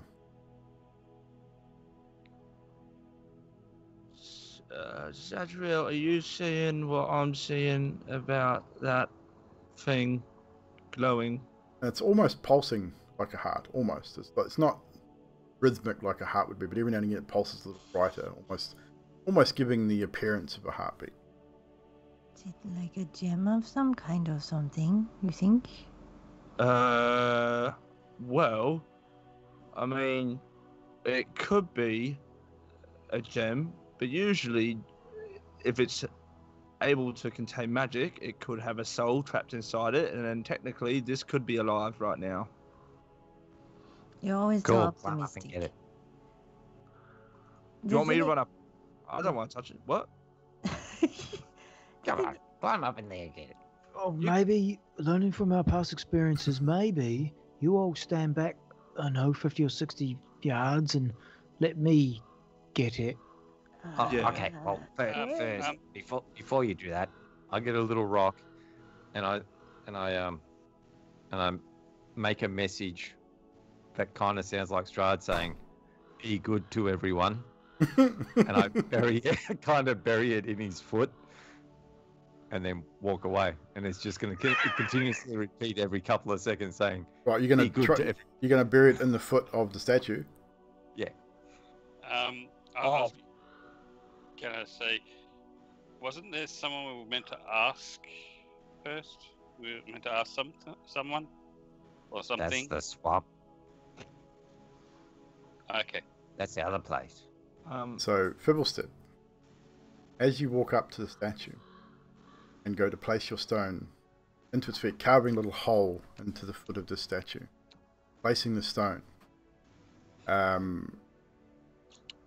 who has the highest passive? DM, real quick. As Yes. Mr. Stib is going to do that, can Adok then start hightailing it down the hill away from Mr. Stib? If you think that's what Adok would do, Yes. you're going to go back the way you came?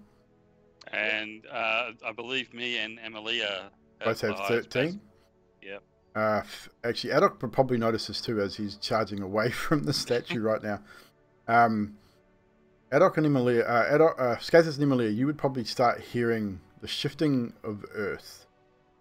Like earth moving and rustling, and that from sort of down the hill close to you. Adok, however, as you turn and run, heading towards this portion of the trail to head back down, right about here to your right, one of those dark mounds of earth, you see a figure rise and start to stand out of this mound of dirt. Cloaked, about human size, and as it sort of turns and looks at you, dirty face, its eyes almost completely milky white, and just points at you. Defiler! And charges towards you. I'm going to turn back at Mr. Stib and be like, yeah, Defiler! And we will roll initiative as you guys seem to have, done something I didn't think you were going to do. So it's coming from the base of the hill back the way we came. Is that what we're saying? All around this area here, like the sounds that Skathis and Emilia are hearing are beyond the little wall about here, and this one that's confronted Adok is about here. But you notice the same mounds all the way around this area. There was probably about a dozen or so of them. I've just got one thing to say, DM. And how long have you been playing with us? Come on now. Well, when I say I didn't think you were going to go there, I kind of knew you would. And I do have this encounter ready, so auto roll initiative for them. So initiative for Karnos, please. 21. 21. Adok. 19. Nice rolls. Skathis. 15. Zadriel. 9. 9. That's like the 7th or 8th 9 you've got in a row for, Bad rolls. Yeah. for initiative. Fibblestep. 10. Himalaya. 2. 2. Oh my god.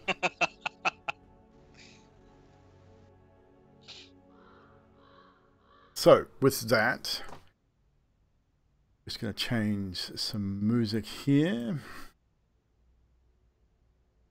As you hear this, Adok, I'll give you a quick chance to say something else or do something else before we get into initiative. But as this creature points to you and calls out Defiler, as Skathis and Emilia, you hear the sound, you turn and look, probably have a look in the area, you hear it, and you see a similar thing. Humanoids climbing out of these graves, if you will, cloaked, covered in dirt, and they start making their way towards you. Adok, Emilia, and Skathis, you have a chance to say something at this point. You probably don't have a chance to react, but you definitely get a chance to say something to your remainder of your party at this point.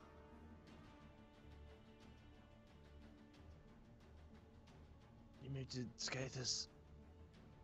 Skathis, you muted. Fibble, don't!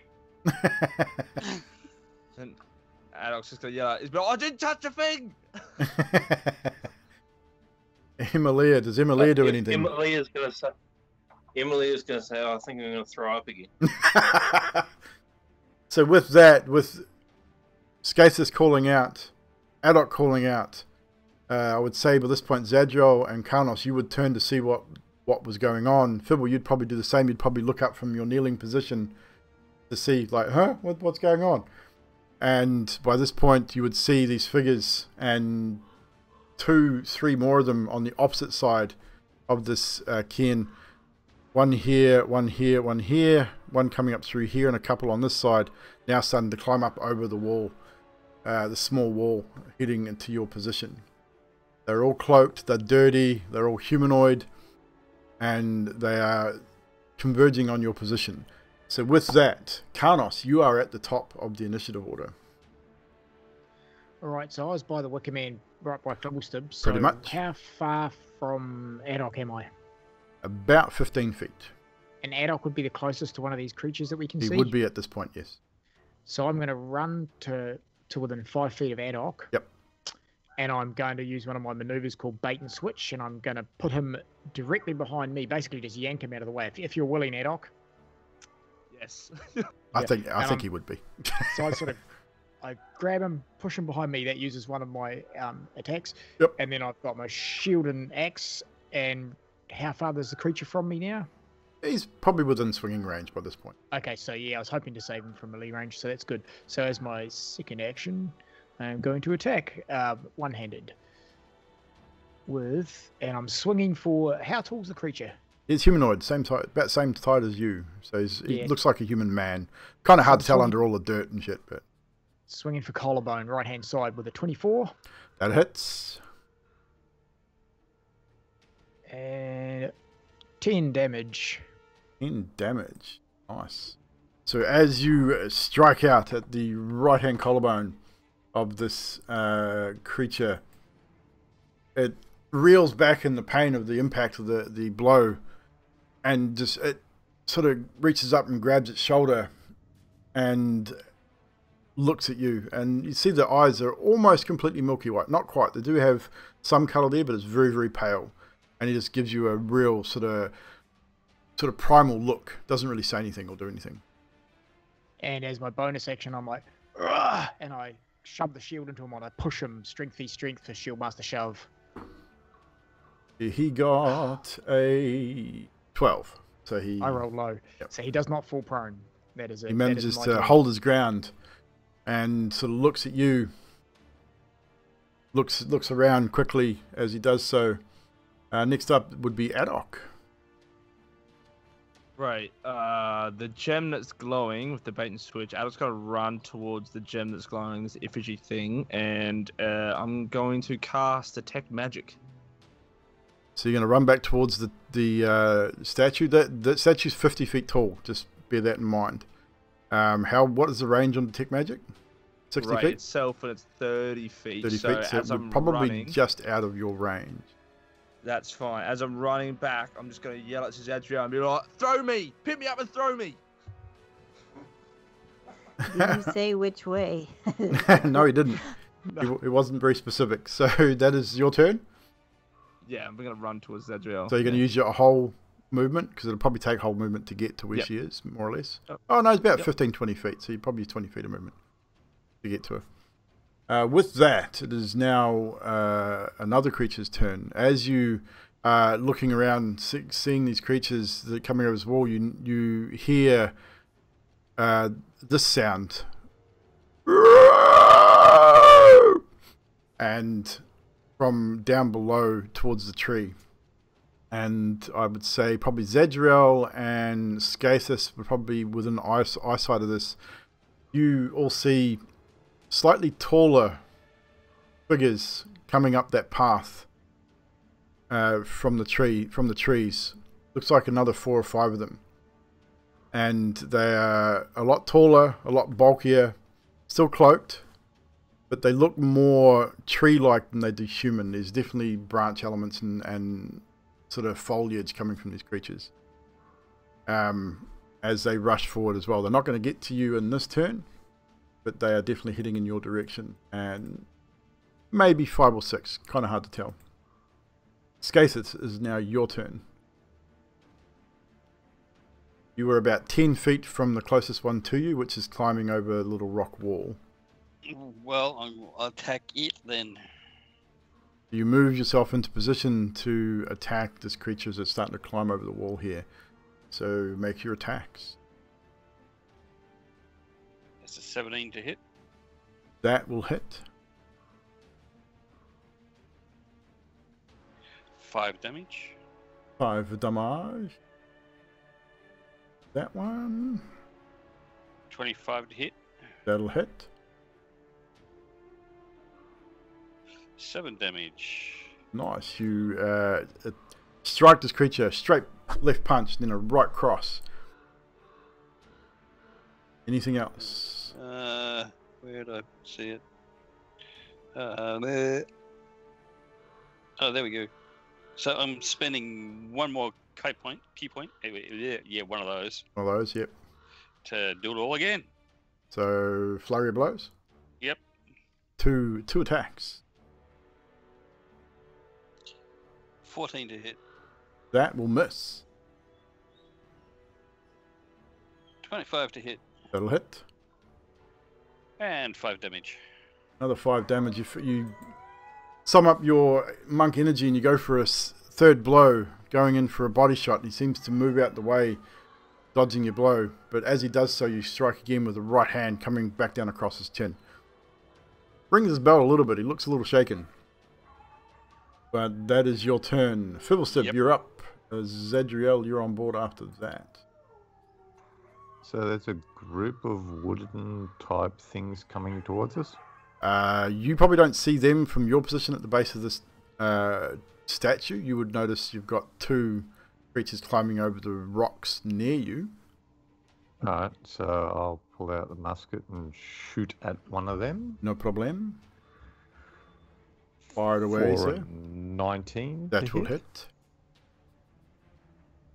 And 9 points of piercing damage. 9 points of piercing damage. Nicely done. Charlotte reports and strikes her target. That's me done. That's you. You say anything? So, See, he's saying be nice to everyone. They don't seem to be taking much notice. Zadriel, it is now your turn. You have probably within 10 feet of you, one climbing up over the rocks, and you have clear line of sight on these others that are approaching up the path.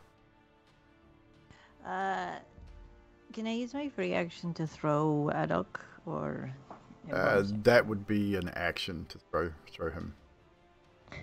That would require a strength check. And also, do I notice if these are Fey or Fiend because of my god? No, they don't seem to be giving off that vibe. Alright, I'm going to throw Adok as my action. So strength check, please. Where are you throwing him? Nat 20 for 23. And if he's running towards me, I'm assuming he wants to go that way. Okay. So I'm going to throw him. You're going to throw him that way? The way he's running. The way he was running. So he was running from this direction towards you in this direction. So you're going to throw him generally in the direction of these other creatures running up this other path. I'm assuming he doesn't want to be thrown into people. So there'd be a gap Can I roll insight to see if I know what he wants to do? It'll be pretty quick. What's your passive insight? My passive insight is 14. Yeah, I'd say you know him well enough to know he doesn't want to go anywhere near an enemy for sure. So you could throw him in between enemies. Whether you decide to throw him at the statue, I mean, up to you.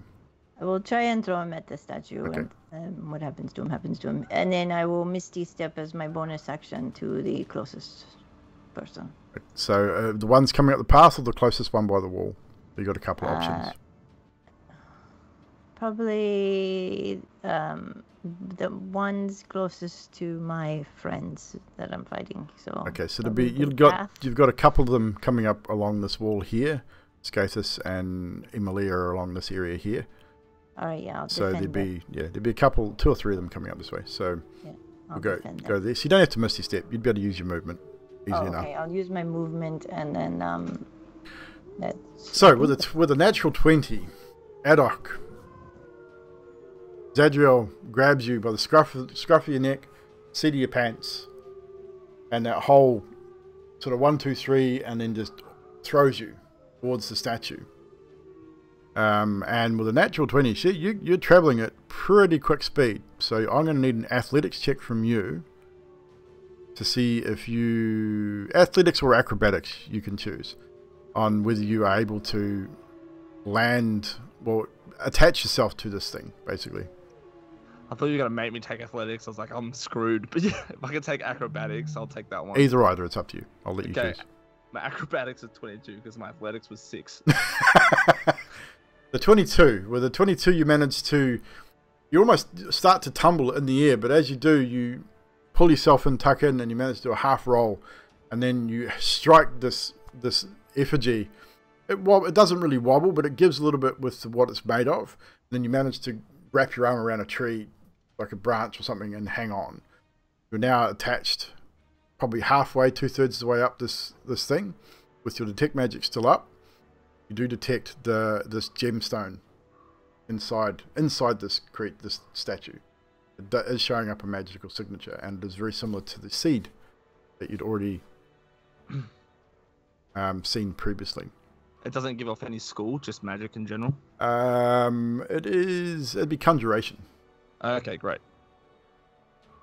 But you definitely did sense that there's a magical item within this thing, and you're now approximately 45 feet off the ground, just so you know. So Zadriel then moves into position. Do you have a bonus action, Zadriel, that you're able to utilize? No, I have 2 actions per. You got 2 attacks per action. Yeah, that would have that counts. That would have taken up your whole action to throw Adok. I don't have any. Okay. Oh, yeah, I do. I'm going to cast Branding Smite on my hammer. Okay. And that's me. Cool, no problem. So Branding Smite has been cast. Ready for your next attack. With that, it is now Le Druid's turn as they converge on your position. We have a cat somewhere in the distance crying. Nutty locked him in the lounge. So as they converge, you got one near Karnos. There is one now engaged with Scathus. The other, seeing Zadriel come forward, shield, and it starts moving towards you away from Emilia. The other three start moving towards you, Fibbleslip, as you're the closest to them. As you have shot at one of their companions, they're now moving close to you. So, Karnos, you will... what are they going to do here? So, Karnos, you are going to need to make a Constitution saving throw as this druid standing in front of you raises his hands in front of him and then just clamps his hands together, and a large thunderous wave emanates forward from him. Okie dokie. Constitution save. Natural 20 for a 26. Ooh, so you do not get pushed away, and you'll take half of this damage as the thunder wave emanates through your body. So you will take 3 points of thunder force damage. Woohoo! Only 3 points. Yeah. I slam my shield down in front of me like, oh, that was lucky. And he then produces a long staff-like weapon made of magical energy as he stands and waits. It is his turn. Next up will be the one by you, Scathus.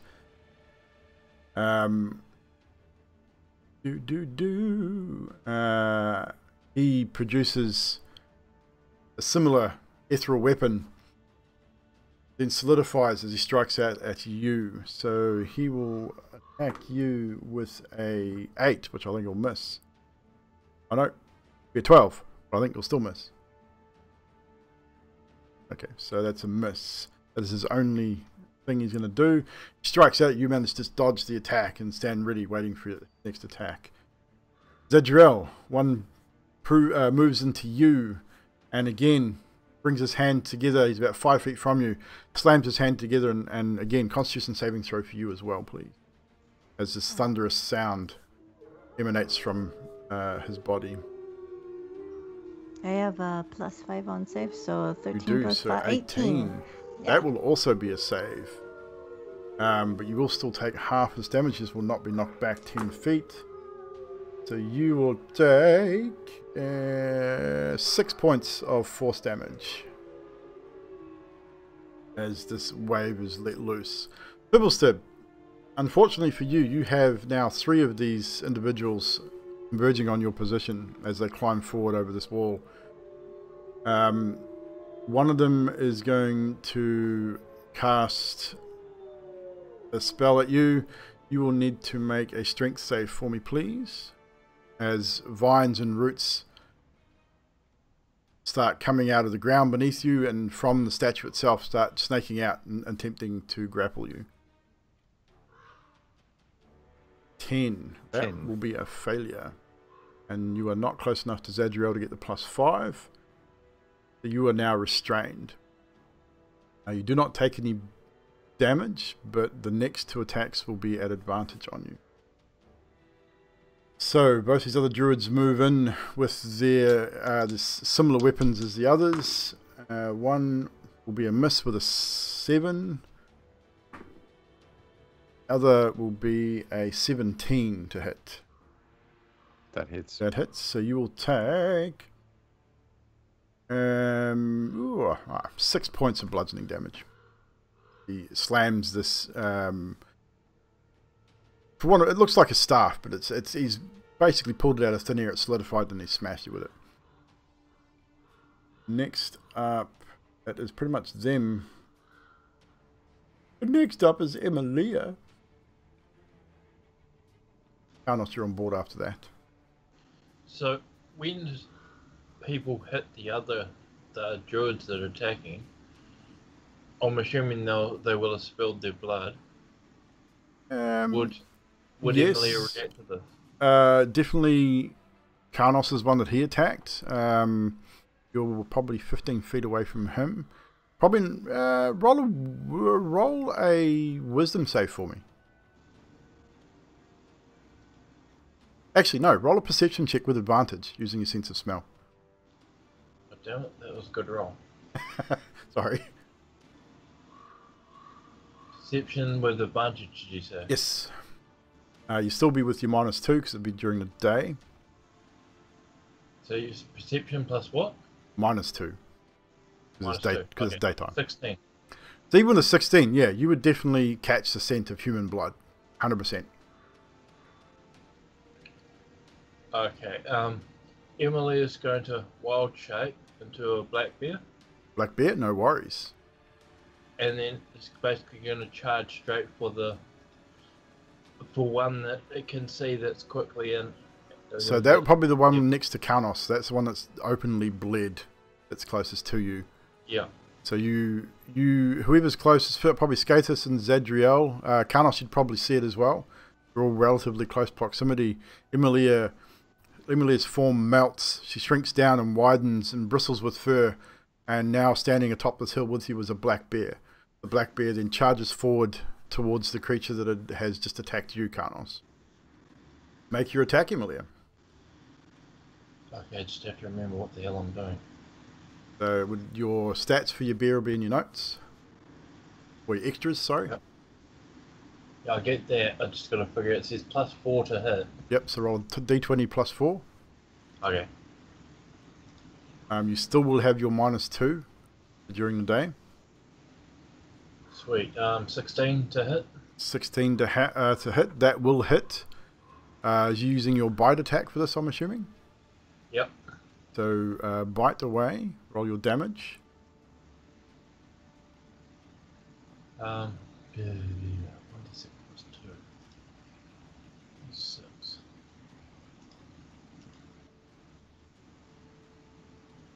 So does that one there get a No, minus? there's no minus to your damage, just to your attacks. So Okay, 3 plus 2 is 5. So 5 points of damage.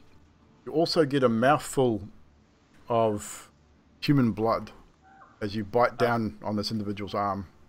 Yeah, and she's basically going to lock her jaw onto it. Like. Okay, so you want to attempt to grapple with that, per Yep. se? Okay, so roll a strength. Will be strength v strength. So roll a strength check for me. Don't worry, I rolled a natural 1. I rolled the wrong thing anyway. Yeah, no, your strength check not safe, but it doesn't matter. I rolled a natural 1, so unless you roll a natural 1 as well, No, using your bear stats. Rolled 15. So with that, you have full hold on this creature, and it is trying to pull its way out, and you can see it is grunting in pain. The blood is filling your mouth, and it tastes great. You're feeling much better right now. And then with the second attack, which is claws. Yep. That's 6 to hit. That will miss. With the grapple, you just can't seem to get your claws into a position where you can do any damage, but you are grappling this creature. With the taste of blood in her mouth, she's going to be twisting her neck like you'd see a bear. Like Yeah, she is really trying to rip his arm off, basically. Think a dog with a bone or a dog with a rag or an old tire or something is not letting go. Lockjaw type material. It's just shaking its head side to side, like really trying to ragdoll this creature, this guy. So with that, That's my turn. I'm going to stay grappled. that's you. So Kaunos, you have seen Emilia transform into the bear, rush forward, bite down this guy's arm, and it's just shaking him, ragdolling him. He's being tossed backwards and forward. You will get advantage on this attack because of the grapple. Sweet. Carlos says, "Ha, Emilia, now we're talking," and he's making the attack right there. Roll your attack at advantage. That will be definitely a hit. 23, That'll definitely hit.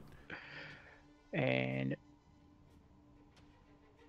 13 damage as he swings down. Same thing. Just I'm always trying to aim for that top of the neck area. At the moment. 13 is exactly what you needed to end this creature's life.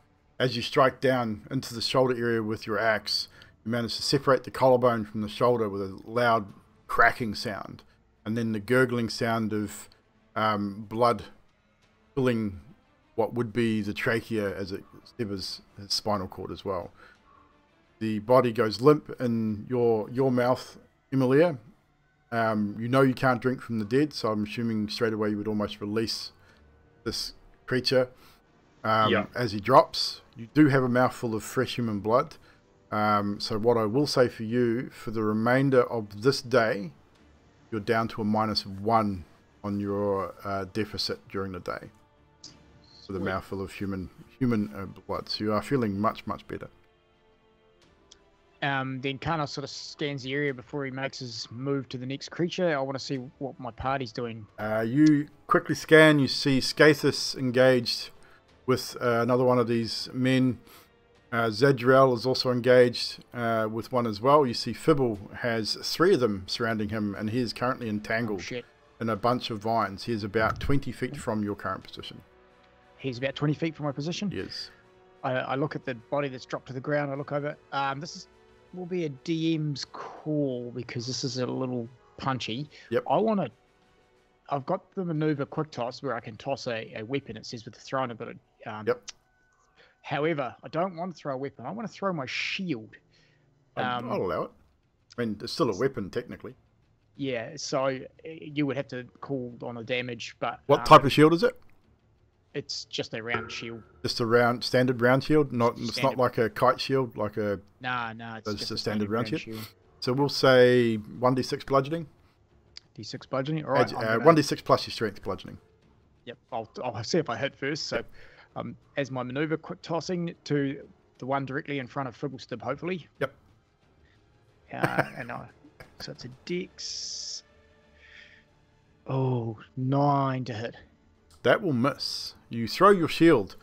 How do you throw it? Discus style or you sort of frisbee style? Yeah. Okay, so sort of like a discus frisbee. Sort of toss it out there, and it hits him, but it just doesn't hit him with any kind of force.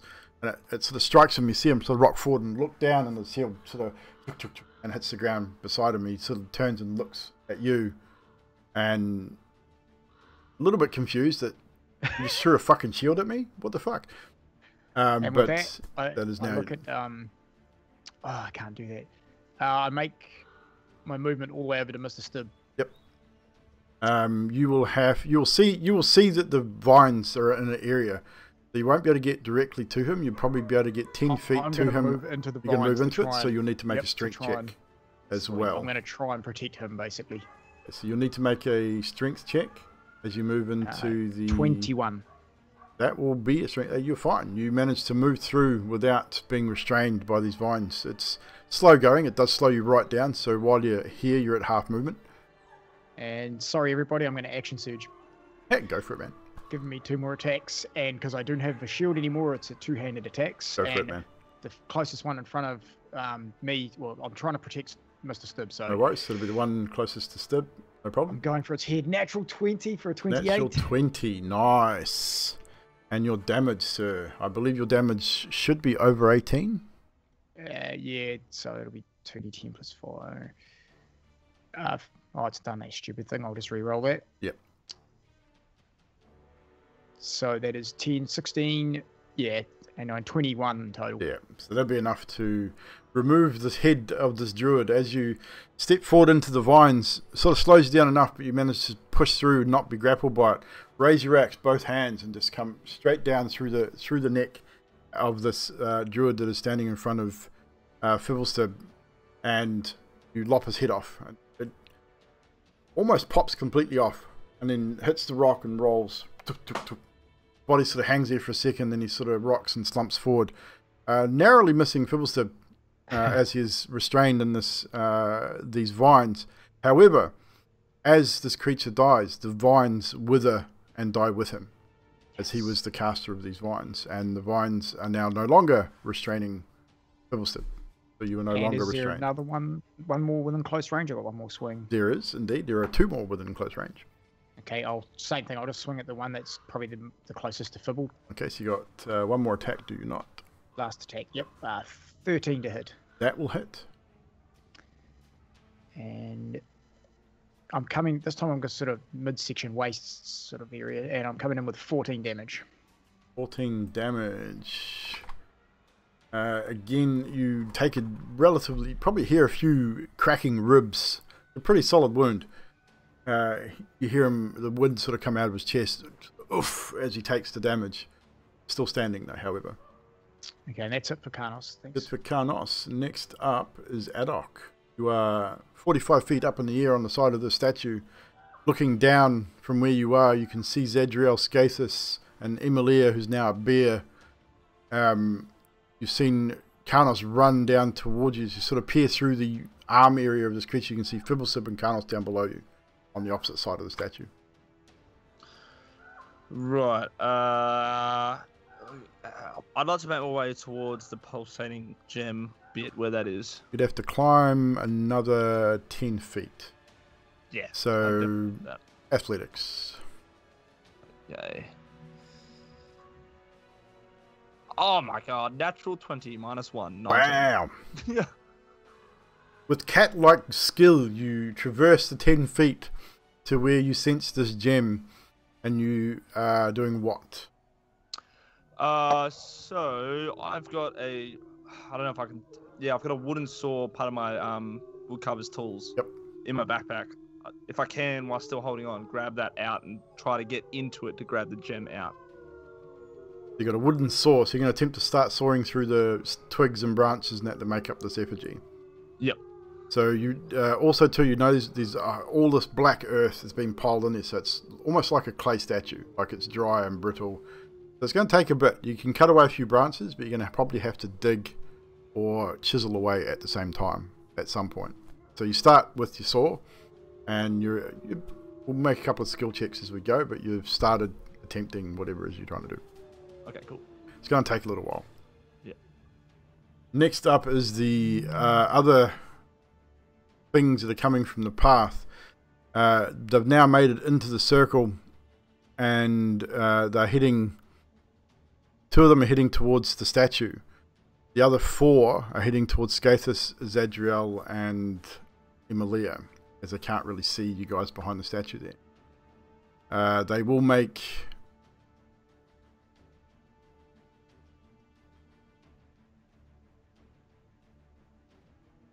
Two of them will make it to Zadriel. The other 2 are going to fall a little short. They will dash into Skathis and Emilia, but they will not get an attack. But the 2 that make it to you, Zadriel, will. As they come in from your right-hand side. And you see them, all of them, carrying great axes. 2 large, 2-handed, double-bladed axes as they charge forward. They definitely look human. They are covered in branches and looks like a makeshift sort of horned headdress. Face paint of some sorts, like it's more looks like coloured mud they put over their face. As they grin and sort of growl as they come toward you, can see sharpened teeth, almost like they've been filed down. And these 2 charge into you, so it's going to be 2 attacks. They will get these attacks at advantage because they are berserking. Got a 16 plus 5, 21 for the first hit. And a 22 for the second. Hits. So you will take 18 points of slashing damage as these 2 crazed look individuals slam into you from the side and just slam attack you with these great axes. The 2 that are heading towards the bottom of the statue make the bottom of the statue and start climbing, heading towards you, Adok. They will both pass their athletics checks as they start climbing relatively quickly, I might add, towards your position. You would probably see them and hear them coming. They're not being quiet about it. They are, at this point, about 35 feet away from you. Great. Adok is soaring faster and faster. Skathis, you're up. Bibble on board after that. Do you still have one with you, Skathis? Yep. Is still alive. You have had this other guy join you now. He's near you, but he cannot attack you. Would definitely have seen him. 14 to hit. That's on the Druid. So that'll hit. 4 damage. 4 damage. Straight shot to the jaw. Rocks him a little bit. Your second attack.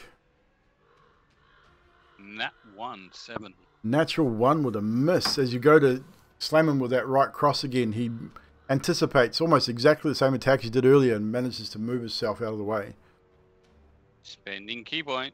In the key point, what are you using it for? Flurry of blows. Flurry of blows, another 2 attacks. This time you switch it up, go for a thigh kick. 25 to hit. That hits. 5 damage. Another 5 damage. He is rocking on Nat his 1, feet. 7. Not quite down, but you've taken him down to one knee, however, and he's not looking healthy. But he's still up, just. And that's it for me. And that is it for you. We have now a Fibblestib with Zadriel on board after that. So there's 2 creatures attacking Zadriel. You can't see them from your position, Oh, I can't see unfortunately. Or you can. You are engaged with 2 druids at your position. You probably can hear commotion behind you on the statue. You can start to turn and get an idea of what's happening, but you have 2 in melee range with you right now. Alright. Well, I'll fire a firebolt at one of the ones that's close enough to me. You have 2 close enough to you, and it's roll to hit you. Yeah. So it'll be disadvantage, as it's a ranged spell. They're in melee range with you. So 20 to hit? That with disadvantage? Yeah, the first one was 21. Cool. That hits. And he takes 9 points of fire damage. 9 points of fire damage.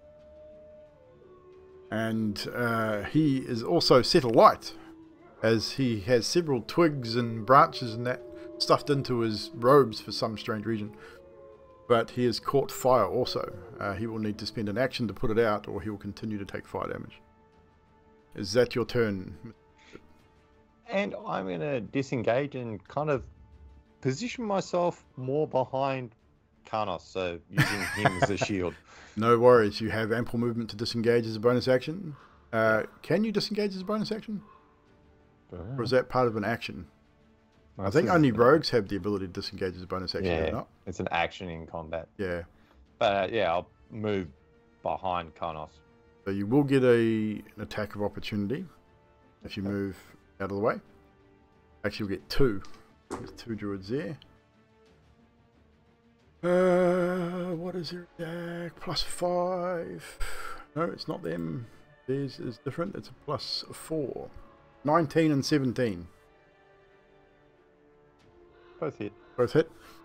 You will take 12 points of bludgeoning damage as they both lash out with their weapons and smack you in the back as you back away, putting yourself behind Karnos. So, with that, it is now Zadriel's turn. Hitting it with... Oh, is Skathis within 10 feet of me or anyone else? Skathis will be just within 10 feet. Okay. Hitting the closest one to me with a hammer for 11. That will... Actually, no, that will hit. Just. Oh, okay. So that would be 10 damage. Plus your branding smite. Which... Where's the button? Plus an 8. Whereabouts are you hitting this particular druid? Right in the head. Pop! As you slam him right in the head. Another exploding head by Zadriel as you crush his skull inward. Right down on top of his forehead, crushing his skull into his face. All that's left you can see is the bent in sort of skin of his face, and it's just the oozing blood and brain matter just oozing out where his mouth would be. And as he sort of kind of stuck on your hammer there for a second, and then slowly sort of rocks back and slides off the hammer and slumps back against. That probably hit Skathis too. It'd be a bit of splatter, definitely. Yeah, there definitely would have been splatter of blood and brain matter. Probably hit Skathis in the back of the head. Like.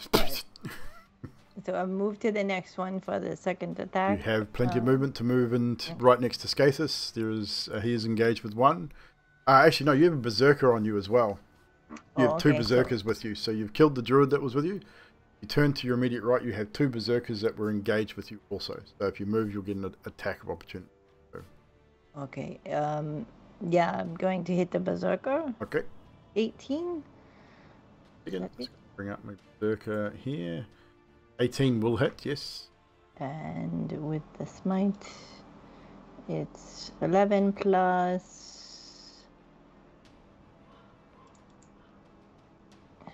5. You get so smite 15. twice in a turn, It's a concentration for a minute, so I'm but assuming. it's only works on one hit though, doesn't it? So okay, so no smite then. Okay. I was pretty sure that you only get it on your first hit. Concentration then. Because you can hold it for as long as you can until you hit. Once you hit, Okay. it dissipates. So it'd just be 11 So damage. just 11 then. damage, no problem.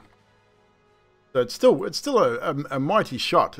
You turn and backhand as you pivot your feet and sort of backhand your hammer, and it strikes the dude in the chest, and it sends him back half a step. It sort of takes the blow, and then sort of goes "Rah!" and steps forward back and raising his axe again.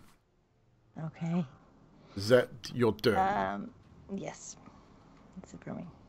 So we are now into the druids. What druids are left? We've got one left, two left, three left. Two left on, which will now pile into Karnos as Fibble has moved away. And the closest combatant is you, Karnos. So 2 attacks on you. 10 and a 13. I believe both of those will miss. They're not looking too good, so you can see they've taken a bit of damage and they're just rocky on their feet. Not really thinking about what they're doing. The other one's the one with you, Scathus, will try and attack you. Half its movement to step back up, and it's going to get a disadvantage because it's pretty damaged. Which will be a 12 to hit. Does that hit you? No. So another miss. And like I said, he's looking pretty bad. So that will be the druid's turn. Emilia, now your turn with Karnos on deck. Emily would have seen Carlos race off to help Bubbles do. Yep. And she'll see that there's another couple alive over there, so yes. So she's gonna go bear and attack one of them. Charging in and attacking. Hopefully the one that's not engulfed in flames. Well, you can choose not to attack the one engulfed in flames. That's fine. Actually, he will take during his turn. He did not use his actions. Take a d6 fire damage. He'll take another 3 points of fire damage. Almost forgot about that. Thank you. So attack away. The other one. So remember, you're at -1, not -2 at the moment. Jeez, just easy. 9, 13, -1. 12. That'll still hit. Okay. Your damage. 6 plus 2. Your bite damage. Bite damage is 3. 3 points Yes. of piercing damage. And she's gonna bite down and try and Grapple grab again. like did the last time. Okay, strength v strength. That is 16 for the druid. Yeah, it's 8 for me. Is that your druid strength, not yours? Your bear strength? right. Add your bear's strength modifier. Your bear, I think, is a +3. Plus 2. Okay, +2, so it'll be 11, so it'll still be 10. It'll still be a fail. So you weren't able to grapple onto this one. You still get a bit of blood as you bite down, but you still have your other attacks there. And the other one is 20 plus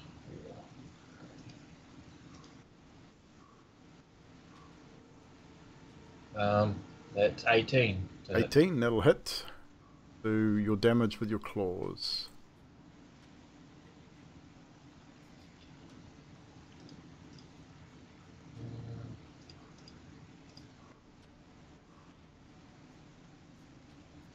Eight. 8 points of slashing damage with your claws. You've opened up a series of wounds across his chest, and he's bleeding quite heavily. You've got that taste of human blood now, and it's running hot in your gullet. And you're feeling pretty damn good. Excellent. Next up is Ganos, with Adok the Grey on board after that. Sweet. As I ran forward to Fibble, would I have seen the creatures climbing up towards Adok? You probably would have. So I'll just, as I'm swinging away, I'll be saying to Fibble, Fibble, I think you need to take care of Adok. I've got these guys here. Use me as your shield. And I just keep swinging. So the closest one to you is on fire. And is my shield close to me on the ground? Yes, it would be. It Close would enough to reach and probably... Yeah, I'd say cost you free action to grab it. Sweet. I would like to do the same again, but this time I'm going to quick toss the shield up to the one at Adok before I make a swing at the one on the probably ground. don't have line of sight for that. They're on the opposite side of the line of statue. sight? Yeah, they're on the opposite side of the statue from you. You would have seen them as you ran up. Right, okay, that's fair. In that case, I'll leave the shield on the ground and just make a swing, and I'm going for the head of the one closest to me. Okay, the one that's on fire. The one closest to you. Oh, nat one. That is a failure. As you overswing, throw your shield, you just slightly miscalculate and it goes over his shoulder and hits the concrete wall behind him. I think Carlos needs to give up throwing his shield. Sorry, that was my attack. I gave. Oh, you I gave your picked shield, you up dropped the your shield, in so the end. attack. Yeah, so it was an axe swing attack. Sorry. I'd say he probably dodged the other way. Just he probably staggered a bit with the flames. Sweet. And as I come round from the spin, I'm just going to chop him at the legs this time. Yep. And I'm going to try for a trip attack.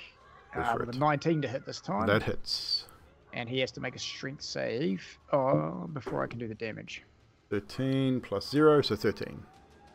Sweet. So he fails because he needed a 16. So he now falls prone, and the damage is, because I've got to add to the damage now, a d8. So he takes 15 plus another d8 of damage. Certainly does fall prone as you sever both his legs. Oh, that's good. I don't need to roll with extra damage. And he dies horribly screaming in agony. For about 10 seconds, screams in agony and then bleeds out and dies. And how close is the next closest one now? He's within melee. They're both standing sort of side by side. Sweet as that's it for Karnos. I don't think I can do anything else this round. No problem. So, Adok, it is now your turn. You've noticed these two individuals climbing up below you. What do? Do you continue soaring away and attempting to get this gem? Yeah, I'm gonna soar away faster while it's looking down and going, oh shit, oh shit, oh shit, oh shit, and just soaring. Okay, make me a dexterity check, please. Great, fantastic. Artificers have a lovely thing called tool expertise, so my proficiency bonus is doubled. Add your proficiency.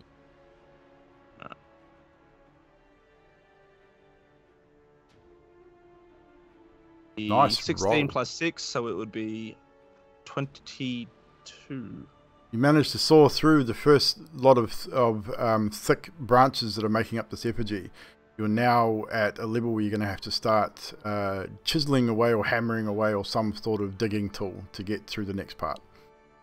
I would say, yeah, that'd probably take up most of your turn. You get a free action to call out if you want, or do something, but that'd be about it.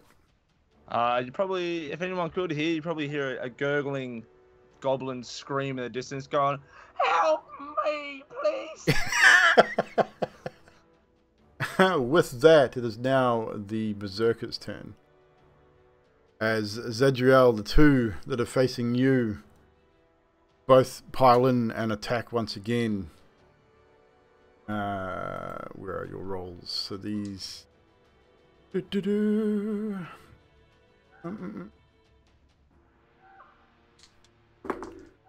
First one is a 19. Second one is a natural 20. They both hit. So you will take 18, 7, 36 points of slashing damage. As these two heavy blows from these axes slam into your armor, one finding their crease between your armor and your under armor, and it manages to cause some significant damage. Your attacks will get advantage on these two on your next turn. Just bear that in mind, because they attacked you recklessly. Next up, the other ones now reach that were towards you, Emilia, and Skathis. You sort of charged off in a different direction. One followed you and manages to catch up with you. Skathis, one attacks you with a 21 to hit. You will take 9 points of slashing damage. Emilia, 24 to hit. I think even on your bear form, I think that still hits. That'll be 9 points of slashing damage to you as well. So take that from your bear's health pool. So write that down. It'll be you'll use up your bear's health pool before you use your own. So how much was that? 24? No, it was 9 points of slashing damage. Okay, sweet.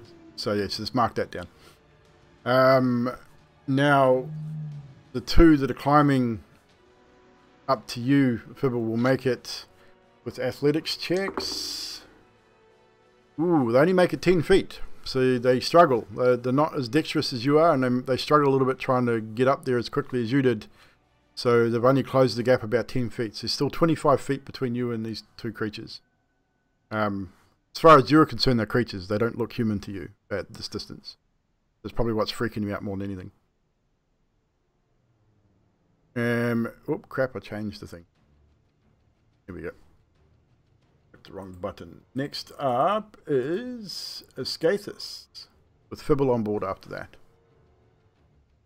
So you have one druid left in front of you, Mr. Skathis, and you've got a berserker at your back. Well, we'll finish the druid off. No Hopefully, problem. maybe. All you got to do is hit him. I hit him. He's dead. single shot to the throat. Slamming him in the throat with your fist, and you just start struggling to breathe, and then eventually that breath stops and he collapses. Okay. So you now I've got turn, and what you see is a 6'6" human man. He's built where is covered in paint or mud or something. He's got branches, a makeshift sort of horned headdress, carrying a large two-handed battle axe, and he's just there grinning at you, wild eyes, sharpened teeth. Make your attack, sir. I'm going to use Fist of Unbroken Air on him. How many key points do you have left? Oh, I've got plenty. I have 5. How many do you have It's- total? Yeah. Yeah. 7. Holy shit. Monks, yeah, love it. This guy's gonna hurt. And that costs 2 for Fist of Unbroken Air? Yes, Okay, 2 cool. to do that, and then an extra 1 for additional damage. So what's the roll for that? Just a hit, or is there a save? A save. What's the save? A strength saving throw. And Strength must be saving with- throw. That'll be a 22. He passes. So, hang on, this is going to take a bit. So I'm using the key points, so that's 2 plus an extra 2, so that's making it 4d10. So you're pumping an extra 2 key points into it. So you spent 4 key points to make the extra damage. Yes. Nice. So 4d10, roll your damage. So what does the strength tick do with he pass? As he passes a strength tick, he doesn't get knocked prone or knocked away? Uh-huh. Okay. Yeah. Is it half damage as well? Double check. Strength saving throw. On a failure, he takes 3d10 bludgeoning damage plus an extra. It doesn't say there's a saving. He just doesn't get pushed, knocked prone. So this is Okay. gonna hurt. This Fire is away, really gonna Roll your damage. with 23 damage. 23 damage. You strike him, summoning all of your energy, your key energy, strike him right in the chest, right in the solar plexus where you've been trained to strike. He looks at you and grins. Doesn't seem to faze him. And for bonus action, last key point, flutter your blows. Strike away. 18 to hit That hits. and 7 damage. 7 damage. Your last attack. That's it. Now you get flurry blows, you get 2 attacks. Oh, I do. That's right. I got 17 to hit That hits. 4 damage. 4 bludgeon damage. Rain hail down a range of punches and kicks, and you can see he's definitely taking damage, but he just doesn't seem fazed by it. Doesn't seem to care that he's being hurt at all. Still standing in your face, gritting his teeth. That is you, Mr. Skaters. Fibblestip, you're up. Zadriel, you're on board after that. So there's 2 creatures climbing up There are. after Adok. There is. They're about 15 feet off the ground.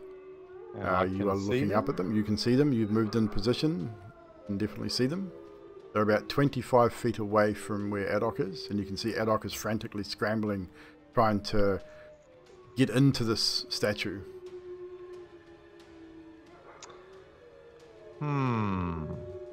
I know what I want to do, but I don't know if it would actually work. Do whatever you think Fibblestip would do. Well, what I would want to do is cast Flaming Sphere just above them. But What's the Doesn't- range on it? it can be cast up to 60 feet. And it's a 5-foot sphere, but it doesn't say... Doesn't say whether it can be cast on the ground. It has to be cast on the ground or up in the air. Well, it can be moved. It can Well, jump. Because it doesn't specifically say that it has to be cast on the ground, does it? No. It appears in an unoccupied space of your choosing within range and lasts the duration. Any creature that ends its turn within 5 feet of the sphere must make a dex save or take damage. I'll Or allow get it. half. Yeah, It doesn't say that's that what you I'd do. can't do it, so it's a space, it's an unoccupied space between Adok and these creatures. Sure. So You do understand, I mean, you would understand, or even Fibblestip would understand that he's casting it on a branched effigy that's probably going to catch fire as well. It's going to catch fire, but That's cool. We can make some rolls for that. If you think Fibble would do it, go for it. I'm thinking he would go. 2 people going after Adok. Yeah, I'm gonna cast Flaming Sphere. Okay, as Dex saves. dex on their saves from them, bar. they you're casting it 5 feet ahead of them. Yeah, I'm casting it just above them. Okay, so their dexterity, so 13 and 12 They both fail. both fail. What do they take? 8 points fire. 8 points fire. That one. That one. As the flame starts burning in front of them, they're sort of, you can see that they're not happy about it. They almost look like they're backing away a little bit. Yeah. Is that everything And for you? That's everything I'm gonna do. Outside of the fact of saying, Adok, you might want to hurry the fuck up. Since this thing is an inanimate object, it does take damage, the same damage. It's 8 damage straight away, and it does have a hit pool, just so you know. I'm going to make note of this. Luke, that it has taken 8 points of damage. And it does have an AC, so... Right, so next up is Zadriel. You have currently 2 berserkers. How do they look? Do they look healthy or bleeding? They're or- not too bad. One of them's taken a little bit of damage, but they're looking pretty good. I'm gonna put Divine Smite upon my hammer, Go for it. and you said I got advantage. Yes. You do get because advantage because provoked. they both attacked you recklessly, so you get advantage back at them. 12. That will miss. Yeah. I'll try again for the second attack. Same target or separate target? Same target. Same target. That will also miss. With advantage 24. 24. That'll hit. Okay. And then this one with 2d8 is 8 plus 10. 18? 18 points of bludgeoning and radiant damage. As again, you slam this dude in the chest. It rocks him. Hear him sort of, the breath leave his body again, and he Then he sort of stands up straight, wipes his chest down, holds his axe out in front of him. All right.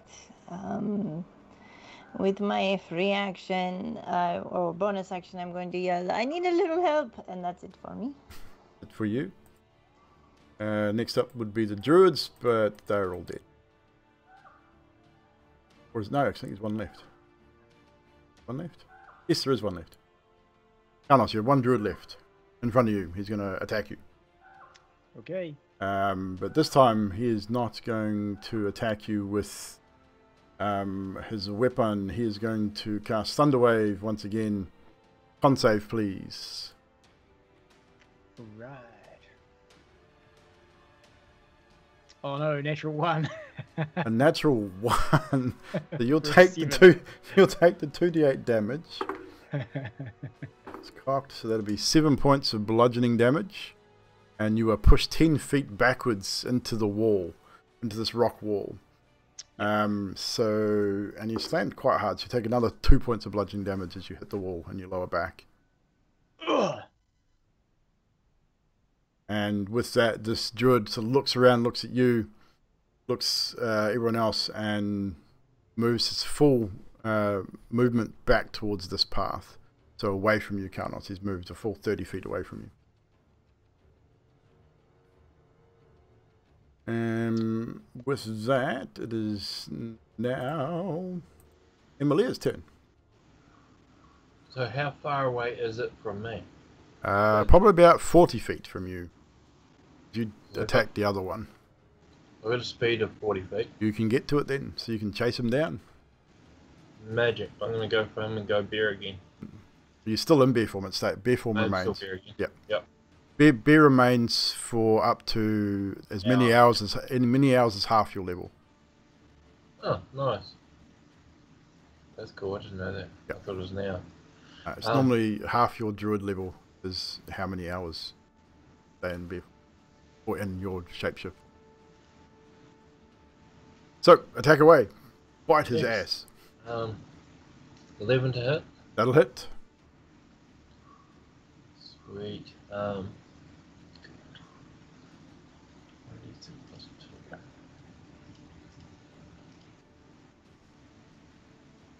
3 damage from the bite. 3 damage from the bite, no problem. You're going to attempt to try and grapple him also. Yep. Strength be strength, so that'll be 12 for me. Remember, add your bear's modifier, which I think is a +2. Yep, so 10. So no. And your -1, so it'll be 9. Oh yeah, thank you. So no, you are unable to grapple him, but you still get you get a little bit of blood from it, not a huge amount. Sweet. Claw attack.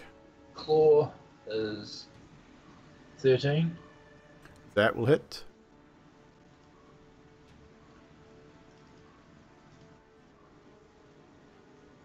And 4 points 6 damage. 6 damage.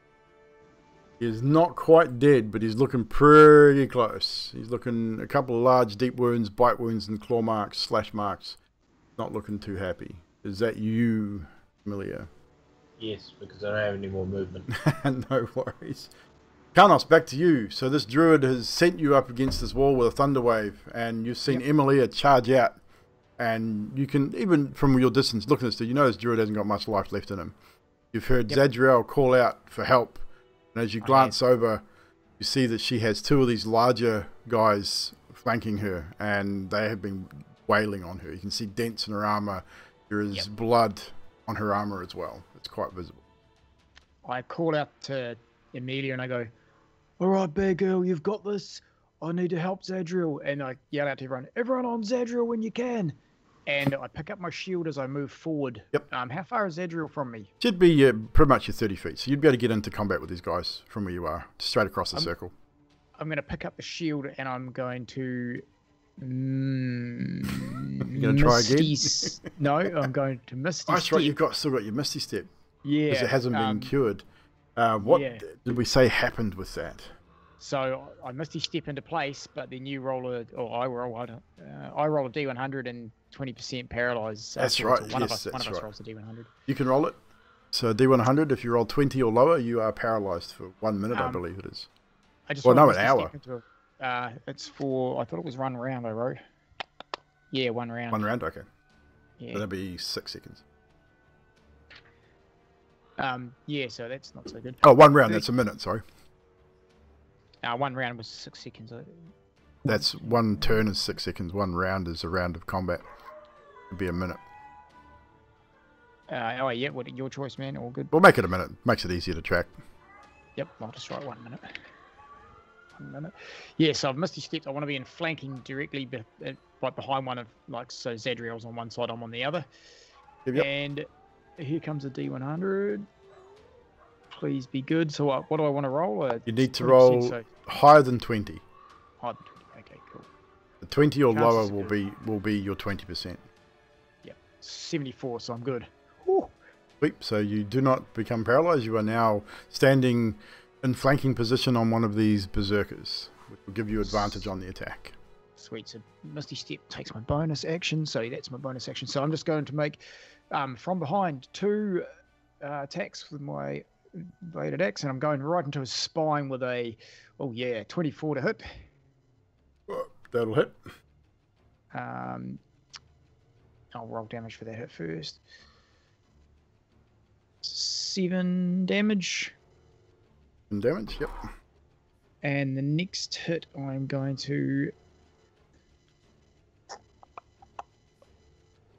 Yeah, I'm going to do the trip attack, so I'm going for his knees. Oh, it's not so good. 10 to hit. That'll miss. Yeah, I go low, but he must see me, damn it. So, yeah, he manages to evade your incoming attack. And... Oh, did we miss one berserker? 1, 2, 3? No, there's 3 of them there. So that's fine. So is that you, Karnos? Yes, that's me. That's everything I can do this round. Alec the Grey, I need a dexterity check from you as well, plus your proficiency, as you start trying to dig your way into... Add your proficiency on top. Damn it, sorry DM. Do I get, because I was flanking, do I get advantage on those attacks? Yes, I did say that. Oh, I didn't roll advantage, sorry. Oh. Ah, well. That's all right, I'll punish myself next time. Next time, then. You're still in flanking position. 14. 14.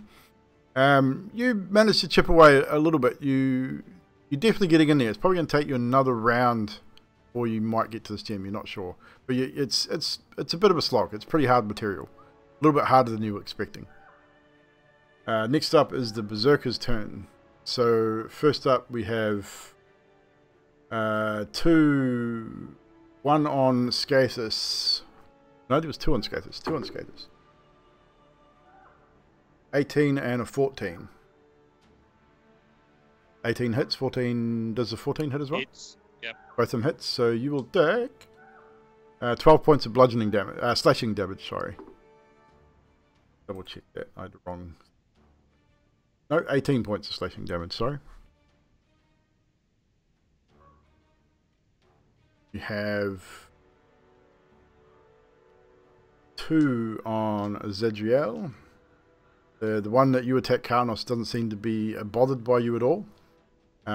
He will attack Zadriel with a 21, and the other one will attack you with a 21 again. So another 18 points of slashing damage. As I'm both of down. these... Are you down? Yep. Karnos, you see as both these berserkers just land heavy blows across Zadriel, one into her sternum, the other into her back. She just stands there for a moment and rocks and falls forward, unconscious. With that, the 2 on the statue looking up at this big ball of flame in front of them don't seem to care and surge forward. They both pass their dex checks and manage to make a full 20 feet up towards you, Adok. They're now within 10 feet of you. What damage do they take moving through that sphere?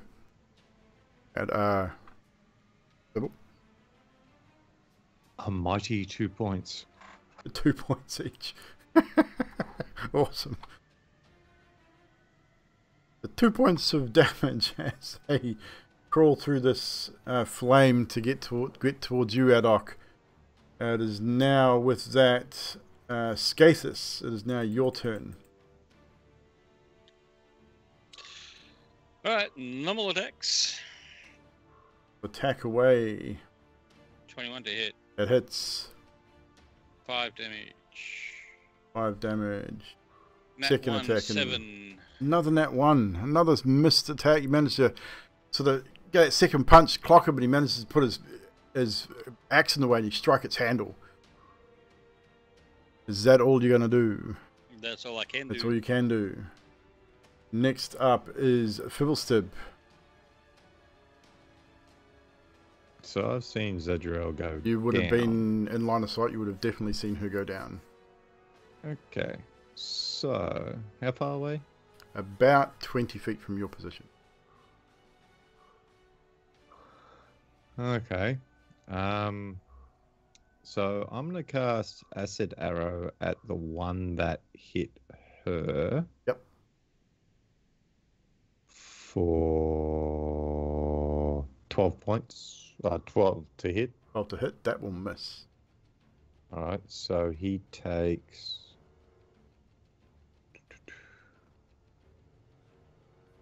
On a miss... He takes... What's it say?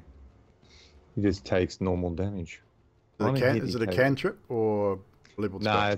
No, even if it misses, it actually... On a miss, the arrow splashes the target with the acid for half as much. Okay, so it's half damage. Yeah, it's half damage, and he doesn't get that extra damage afterwards. Okay, cool. So 13 points of damage. Yep, halved. 7. 6. And 6. then I'm gonna move over towards Zadriel.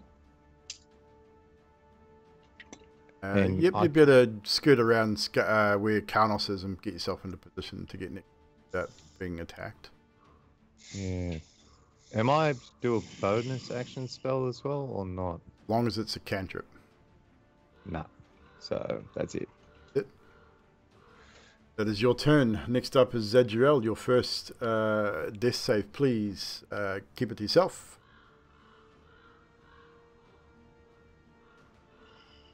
Okay.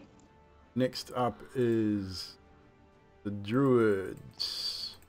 We have one Druid left, which is in combat with Emilia. So Emilia is going to just lash out at you.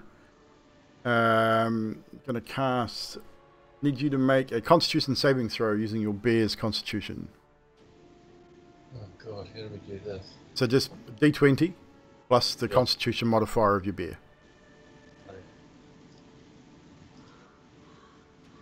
Do I still get a -1? Yes. So that'll be a failure. So you will take 8 points of bludgeoning damage and you will be knocked backward 10 feet. Sweet. As a loud thunderous sound reports from behind you guys, and Emilia, her bear is sort of skated backwards on the gravel 10 feet. With that, it is now Karnos, back to you. No, it's Emily's. Emilia, sorry. Damn it. I skipped ahead of myself. Then Karnos. Yeah. You've been knocked backwards 10 feet, and this guy's now 10 feet away from you. But you can still charge at him, because you've got plenty of movement. Yeah, I'm going to go back and go for another fight. We're at 10:30 now, guys. We've got maybe 10 or 15 minutes, if you guys are all good.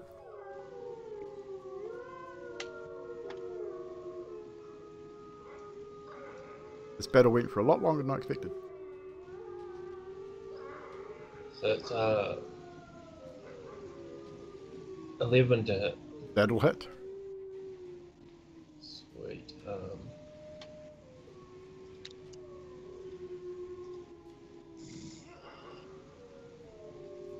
And that's 3 bite damage. That is enough to put him down. You bite down on the shoulder and neck area, and you feel the bones crushed beneath your teeth, getting a mouthful of fresh warm blood as you do so, and you instinctively feel and hear the heartbeat stop, instinctively letting go of this creature.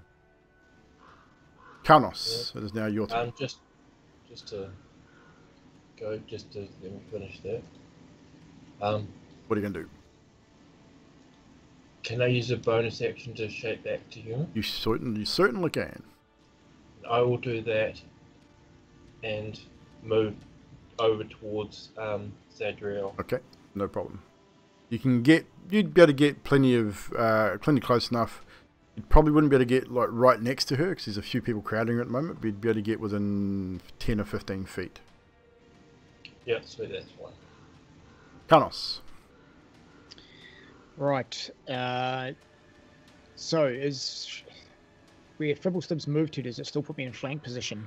You would... No, probably not. You'd still get advantage because these guys are attacking recklessly anyway. Oh, they're recklessly so, anyway. Yeah. Okay. They are berserking. They're reckless attacking every time, so you get the advantage no matter what. Sweet. I'm going to attack the first one, and I'm going to chop at his knees, trying to go for that trip maneuver. Worries. That's better. 25 to That hit. hits. And he needs to... Oh, I better read the instructions. I think it's a strength save again. Yep, that'll be a... Circuit +3, so 12. Nope, he needs a 16. So he is now prone, and he takes... Where's my damage? That plus a d8.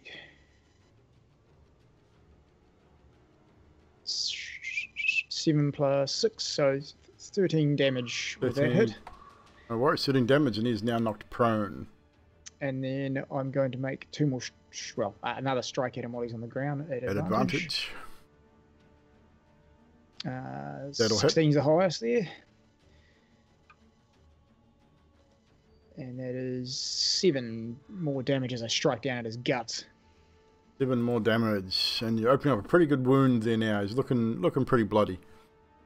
And lastly, as a bonus action, the guy next to him is still within 5 feet of me. Yep. I'm going to Shieldmaster shove him. Okay. So he needs Strength to check. make a strength versus me. Natural 1. And I got 13, so he is now prone as well. You got both are prone. Both the ones standing at Zadriel are prone. And at my free action, I'm like, these two big dudes are down. Everyone hit them. Who isn't saving Zadriel? Everyone who isn't saving Zadriel with him. So with that is you, Adok. Your final dex check, please. Add your that thing. Proficiency. 15. 15. With that, you manage to break into the interior of this statue type thing, and before you now you see the pulsing green seed-like gem, which is now within your reach. If I can, I'd like to reach out and grab it and hold on to it. You certainly can. You're well within your action time, bonus action, to be able to grab it. Yeah, grab it, pull it out into this creature's below me. Just be like, stay back. Yeah, they're about 20 feet from you, so they're pretty close. Next up is their turn. The two on you, Scathus. 17 and 12, so I think the 12 will miss. Yes. So yes. 9 points of slashing damage on you. The two that were on Zadriel are now prone. They're going to use half the movement to get back up, and they're going to turn and both attack you, Karnos, as you both put them down. So the first one is a 25. That hits. Second is a dirty 20. Also That's hits. 18 points of slashing damage on you as well. There's a...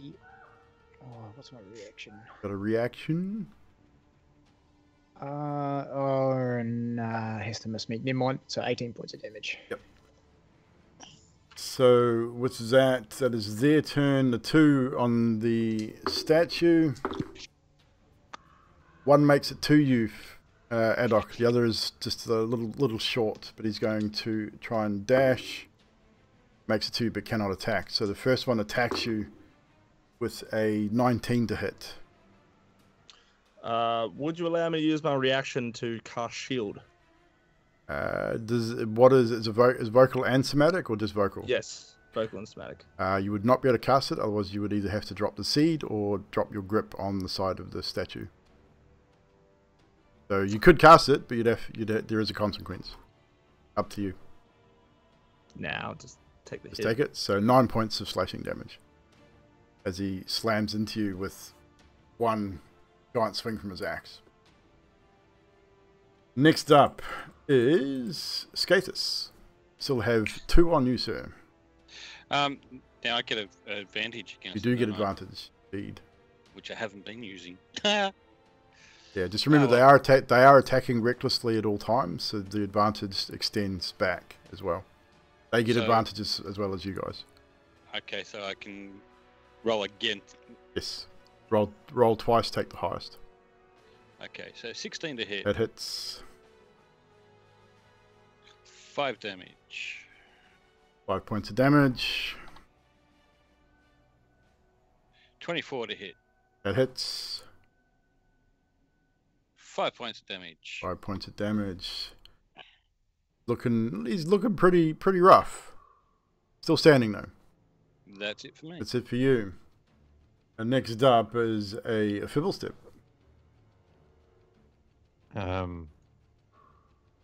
I cast Cure Wounds at 2nd level on Zadriel for 17 healing. So Zadriel, you get 17 points of healing. Your eyes flutter open. You are now staring up at the sky from the flat of your back.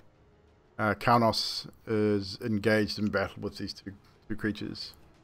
But you are alive. Is that you, Fibble? And then I back off just a little bit so I'm outside of, them spanking me range. No worries. Since you were not engaged with them, you do not get an attack of opportunity. Zadriel, it is now your turn. Prone. Half your movement to get back up, if you wish. Yes, I'm gonna use half my movement to get back up, and the berserkers are still in front of. They're still within range of you. Yes, you'd still get advantage on the attack if you wish to attack them. All right, I am pissed, and I am getting my divine smite out, and No I'm problem. going to hit with a nat 20. Natural 20, nice. So double maximum weapon damage plus whatever you roll.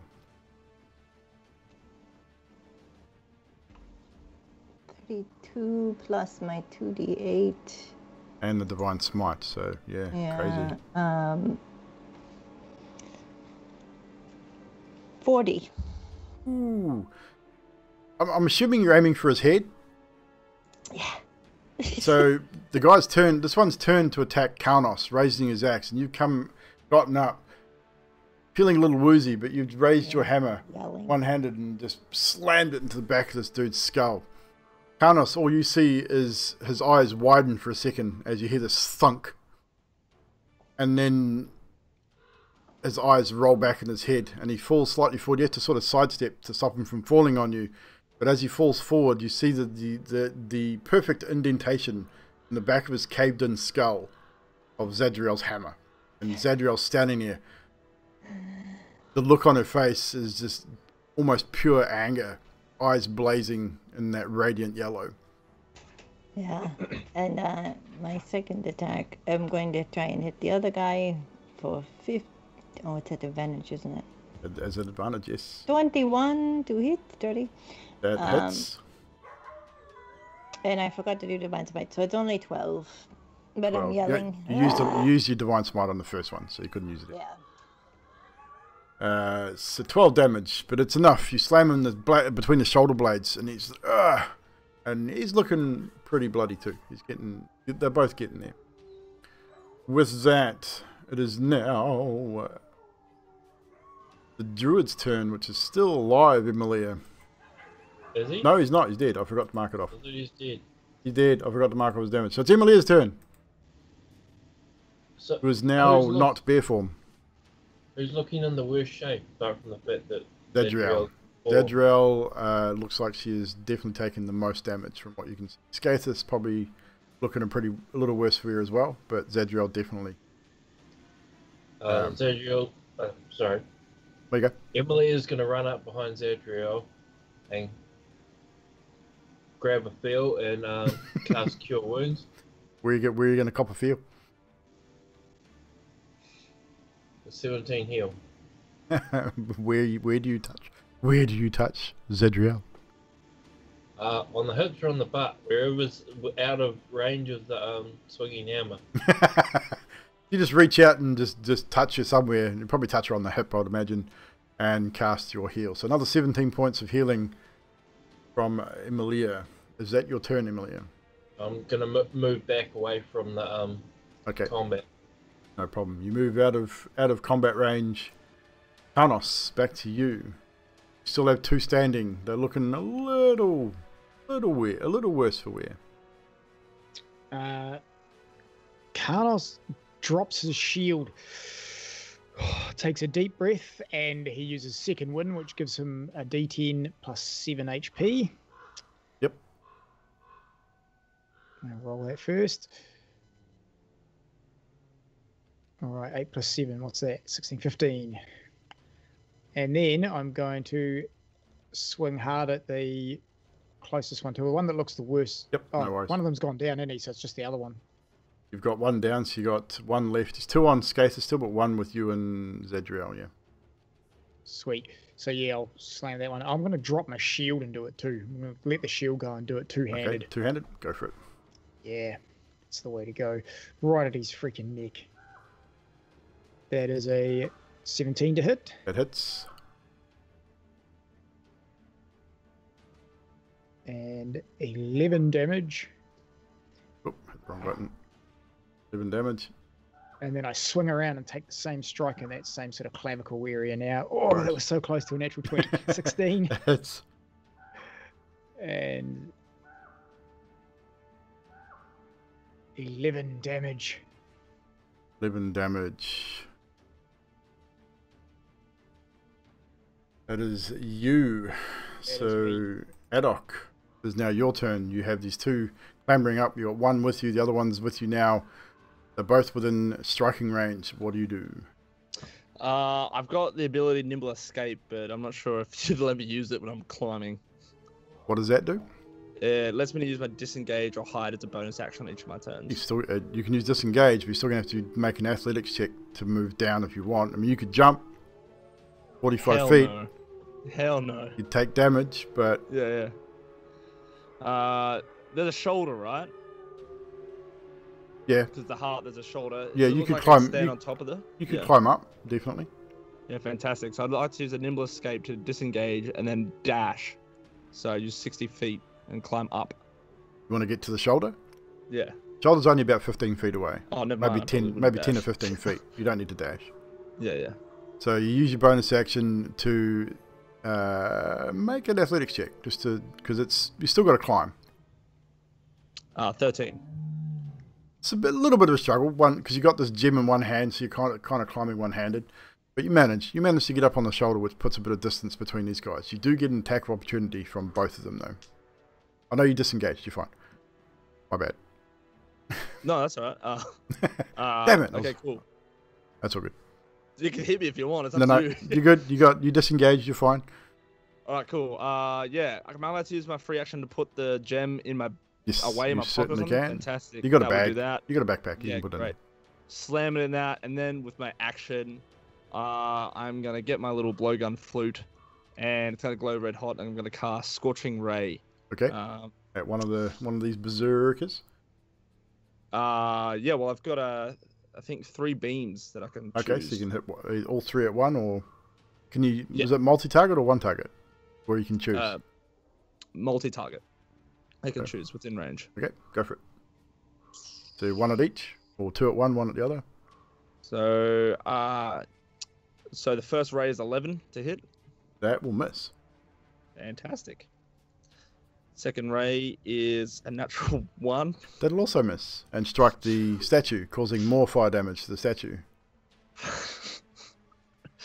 And the last ray Is it 15?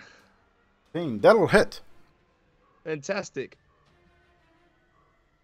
So it takes 8, and because I'm using Arcane Firearm, it's an extra 1d8 as well, damage.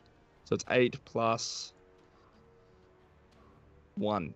So 9 points of damage. Woohoo! From a 3rd level spell.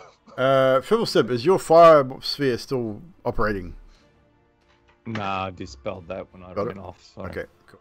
Want to make sure. But this statue is still taking damage every round, so we know. So I'll just quickly roll for that, because it is on fire. So, fire is spreading, Adok.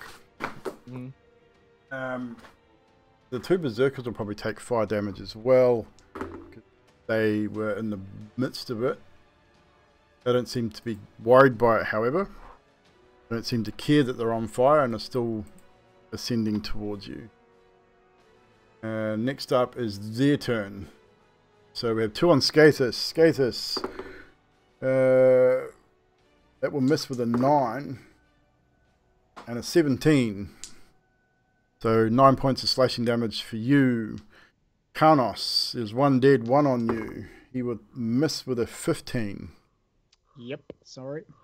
So you can react if he misses, I believe. Say yes, I'm going to riposte, which gives me a free attack, and I get to add my superiority die to that attack. So, to the damage of the attack, if it hits. 17 to hit. It hits. And that is 2-handed, so 7 plus.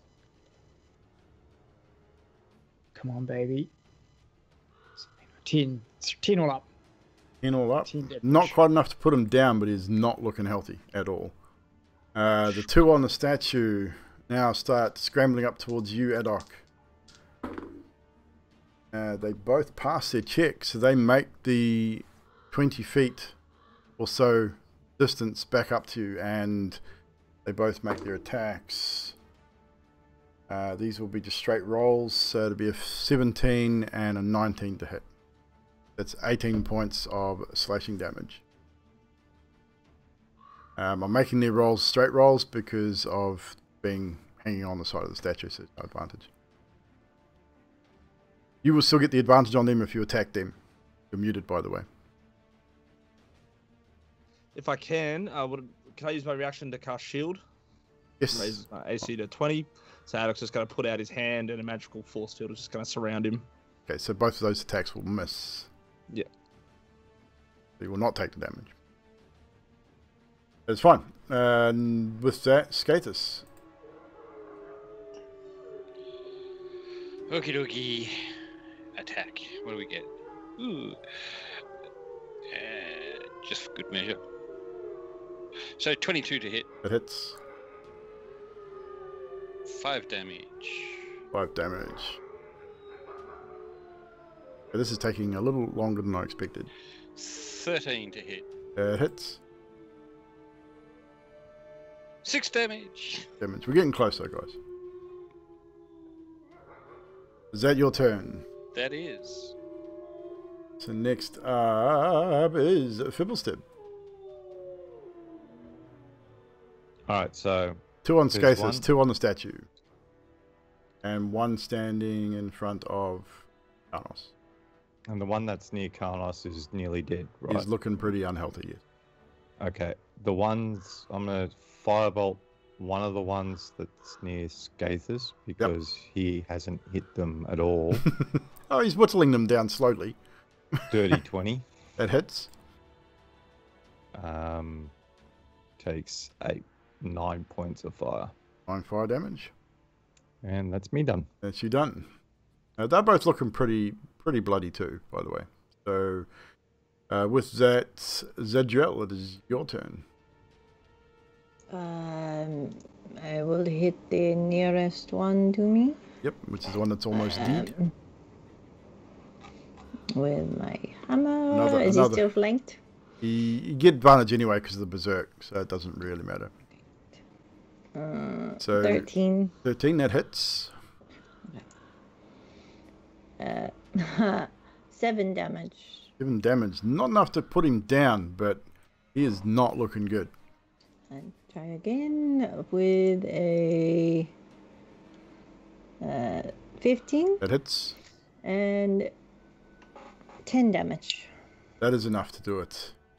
Another skull caved in as Zadriel brings the mighty Clockwork Warhammer down. And this guy, again, it just bites the dust. And I will try to bonus action run to. Well, no, I'll run towards Adok. Okay, so you'll be able to get to the base of the statue easily enough. And Okay. the statue's 50 foot tall. Adok's on the shoulder, so he's probably about 45 feet.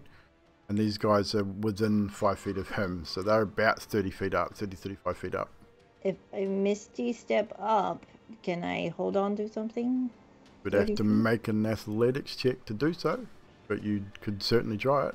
Is Misty Step an action or a bonus action? It's a bonus action. So as a bonus action, yes, 21. you get up beneath these two guys because you wouldn't be able to get on at the same level as them. So you're right below them within attacking distance, and you're able to hang on. That's me. Well done. Next up is Emilia. How far is Scathus from me? About 10 feet, 15 feet. Alright, I'm gonna go up and grab his ass too Okay, and cast Cure Wounds on him. no worries. So Scathus, What, you feel 20 someone points grab good? your butt, and you get 20 points of healing. That's a pretty good butt touch, I tell you. And that's my turn. And that's you. So, Karnos, back to the top of the order there. Zadriel has killed the one between you and her. He's now 2 on Scathus. Both looking pretty shabby. And the two up the And the 2 up the statue. statue. How do they look? They look like they haven't taken a whole lot of damage. Okay. Scathus looks pretty They bad, are on though, so, fire, though, however. I'm gonna. How far So is is the Scathus statue. from me? About 10 feet. Oh no, hassles. Yes. So I'm going to- just out of just to let you know, Zadriel, by going up the tower too, the tower is the statue is on fire. You're probably okay where you are at the moment. Going any higher, you will start taking fire damage as well. Right, Carlos. Sweet. I'm going to pick up my shield, and this time I am going to quick toss it at the one in front of, or one of the ones, probably the worst looking one in front of Scathus. Yep. Would you say if I throw the shield, am I proficient with it or not? I'd say so. As a fighter, Okay. and you've specialised in. You specialised in shield, or Yeah. yeah, I'd say so. In that case, that should make my roll a little bit better. Oh, I'll roll high anyway. 21 to hit 21, with that the shield. hits. It's a D6. A D6 plus your strength, and where'd your proficiency with that as well? Oh, I don't want to go too I'm not. crazy. Oh, with not to this. your no proficiency. We add it to your attack. Strength. Seven total damage with the shield to one 7 in front bludgeoning. of Scathus. And then I'll move the rest of the distance and hit him with my axe. Go for it. And Looking pretty bad. He's got his back to me, eh? He has. All right, I'm going straight for that back of the neck, center of the spine. No worries. 27 to hit. That hits, and that's not a natural 20. Holy And shit. I get to reroll this damage because I reroll 1 and 2s when I'm swinging two-handed. Sweet. So that is 10 damage into his spine. Not quite enough to take him down, but it opens a large wound on his spine, and he is not looking happy. And I take the second hit. Oh, not so good this time. 10 to hit. That'll miss. Yeah, I'm having trouble getting the axe out. You sort of strike, you hit it, and it strikes bone. As you pull it out, you sort of misjudge your rear attack, and he manages to turn and deflect your attack with his axe. Sweet, and that's it for me. Adok, you're up. You're on the shoulder. These two guys are right there. You Great. see Zadriel Misty Step and appear below them, and you're now between her and her. Or they're between you and her. Fantastic. I am gonna grab 2 pieces of shell out of my backpack, slam them together, and cast it at a second level thunder wave in front of me. So Zadriel need to make that save as well, being a 15-foot cone or cube directly downwards. So what's the save? What's strength save, isn't it? 14 con. Oh, Zadriel 14 will fly. con. She'll survive. So a con save. So that's 16 from one and 11 from the other. So one will fail, one will pass. 14. Zadriel passes just. So you're not knocked off. One is knocked off. The other takes the damage and holds his position. So they're knocked away 10 feet, I believe. Yeah, 10 feet. So he'll be knocked off the statue. Roll your damage. 13 is my damage. So they'll both take the damage. Zadriel, you'll take the damage also, but you will not be knocked off the statue. But Berserker E will take 6 in 11 points of bludgeoning damage as he hits the ground. As he is now there's only one on the statue, the other is prone at the base of the statue. Oh god, this is such a bad idea. But am I able to, as part of my movement, to try and jump down to Zadriel? Or would you class that as an action? Well, no. Well, you could jump as a bonus action. I'd allow you to jump off. If you want to jump to Zadriel, I mean, have you told her what you're doing, or are you just jumping? I'm jumping. I'm hoping she catches So, me. okay. So we need Zadriel to make a dexterity check. And, actually, no. It'll be perception check first to see if you notice that he's coming at you, jumping towards you. And then it'll be a strength check to see if you manage to catch him. So you definitely see him coming towards you. Now I need you to make a strength check. See if you can catch him and hold him. 21. So, ad hoc, you just go, fuck it. Ah!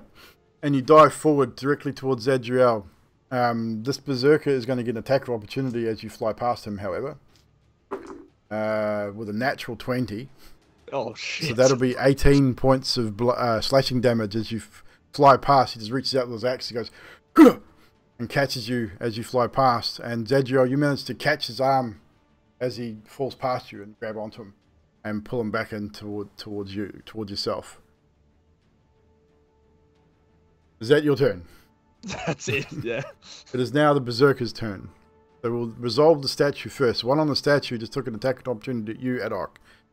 He's now directly above you and Zadriel. So he's going to attack Zadriel, who's directly below him, with a 22 to hit. That'll be a further 9 points of slashing damage on you, Zadriel. And that's pretty much all he can do. The one on the ground is going to stand up, look around, and he's just going to hold his ground. So with that, we have the one that is very low on hit points that you attacked, Kaunos. He's not going to attack. He's not looking too good. In fact, as he stands and turns to face you, you see he's breathing heavy, and he drops his axe. He hasn't even got the strength to hold on to it. The other, however, is going to turn away from Skathis and attack you with a 22 hit. That'll hit. 9 points of slashing damage as he buries his two-handed axe into your breastplate, or just below your breastplate. And that is their turn. Next up is Skathis. You still get advantage on these attacks. You've got one that's looking pretty bad. And the other 26. That'll hit.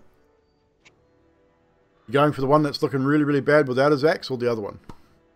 The other one. Kind of figured. 9 damage.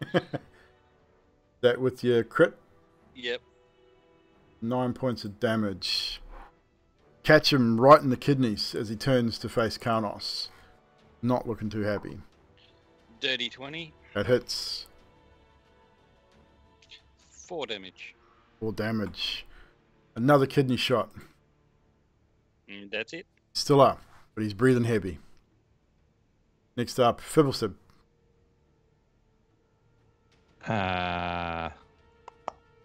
Still got 4 alive. 2 looking pretty bad. Looking at the one that's up on the statue. Yep. I'm going to launch a firebolt at him. Okay. On me. For 15 to hit. It hits. 16 points fire. Ooh, nice. X save for him. Is able to hang on. Is that it? Yep, sadly, Yep. that's all I can do. Zadriel, you have Haddock in one hand. One hand's hanging onto the statue. What are you doing? I am going to, yeah, I actually would do that. I will use my Radiant Soul to grow my wings and fly off the statue. Nice. You will take an 30 attack of feet. opportunity as you leave, Yes. but you your wings pop out and you start to fly away. And 19 is the roll. Yeah, that hits. That's another 9 points of slashing damage as you lift off and take yourself and Addoct out of the fray. How far can you move with that? 30 feet a 30 turn, feet? so full 30 feet. So you're going to move full 30 feet away. You'd be still about 30 feet in the air as you float away. I'll land. Yeah, I'll land down. So it's 30 feet down, right? It's about 35 feet down. So you're not going to make it directly to the ground. You'll be able to get close, but not I'll quite. get close as I can. Yeah. There is another berserker down at the base of the statue. So you'd probably move. I'd assume you'd move maybe 5 or 10 feet away and then start going down. Yeah. To give yourself some distance. So you'd be about you'd be about 10 feet off the ground on this turn. Getting close. But you feel like you're out of harm's way for the time being. With that, Emilia. Alrighty.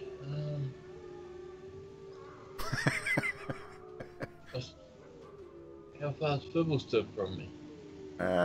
You're all pretty much grouped there at this point, so you're all pretty close. I'm thinking he's probably the next most hurt person apart from Zadriel, which I can't get to. How damaged does Fibblesib look? He's hurt, but he's not like bad. He doesn't look badly hurt, but he's definitely hurt. I mean, everyone's hurt. Everyone's taken some damage. Just over halfway. Yeah, I'm thinking that him, Scathus, and Carnus are all about the same. Yeah, roughly. I'd assume they would be about the same damage-wise. Maybe. If I ask, Carnus would just say, "It's just a flesh wound." Scathus probably cry like a little girl. He's using his arm to beat the person to death. Just a flesh wound. What are we doing, Emilia? Actually, I'll look at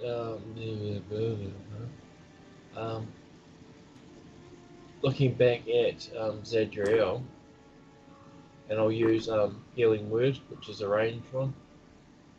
60 feet on it? 60 feet. Yep, should be within range. And hit her for 7 heals. For Zadriel, you get another 7 points of HP. Is that you, Emilia? And that's me, Emilia.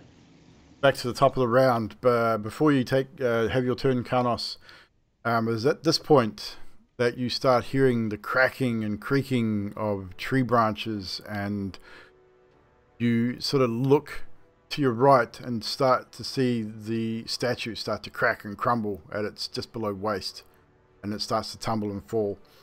As it does so, the berserker on the top falls and takes enough damage to kill him. Exactly the amount of hit points he had is killed as he lands awkwardly, landing on his neck. You hear a loud cracking sound as he hits his neck. The statue falls backward onto the wall and scatters, also falling onto this berserker that's below. Will also take 46 bludgeoning damage. 8 takes 10 points of damage, covering him in debris. Not enough to kill him, but That was the one who dropped his axe, was it? no, that was the one below the statue. The one that dropped his axe is still in front of you. Oh, yeah. So you still have 2 within range of you. One is no weapon and he's looking pretty bad, and the other one's looking pretty shabby too. Okay. It's now your turn. the one that's still got the weapon, the one that hit me last, I'm Yep. going to attack him first. Okay. It's just a strike, and I'm striking him right in that sort of chest heart area No problem. with a 22 to hit That'll hit. and 10 damage. How exactly do you kill this individual? I'd like to think that I just slam that axe into the straight chest. into his chest area, and then I put my boot on it and kick him off. And then right before I make my second attack to the one behind me, I say, "I've got a question for you. How's it feel with no head?" And I spin around and chop him. Hopefully, chop him in Roll the a head. hit. If you miss this, 22 it'll to be hit. funny. No, that hits. Your weapon damage is enough to kill this guy. He's on like 1 hit point. So, Okay, well I rolled maximum, so 15 anyway. so as you do so, you make your statement. You spin and just decapitate this guy. He was very, very injured, leaving just one. Who And is yeah, I just how far covered. away is that He's one? prone. He's prone. He's under the statue. He's within your range.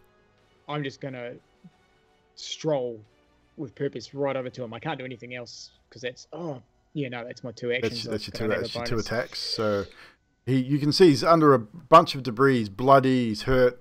He's not looking too good, but he's definitely still there alive. With that, it is now Adok's turn. Sorry, DM. I pick up my shield as my bonus Yep, action. no problem. So Adok, you are now hovering with Zadriel about 10 feet off the ground. You've seen this take place. The statue's collapsed. Generally, one of these creatures left. What are you doing at this point? My hand's gonna glow, and I'm gonna cast Cure Wounds at a second level onto Zadriel. Yep. And as I do it, I'm just gonna say, "Bloody and delirious, I believe in you, DM." How much is your heal?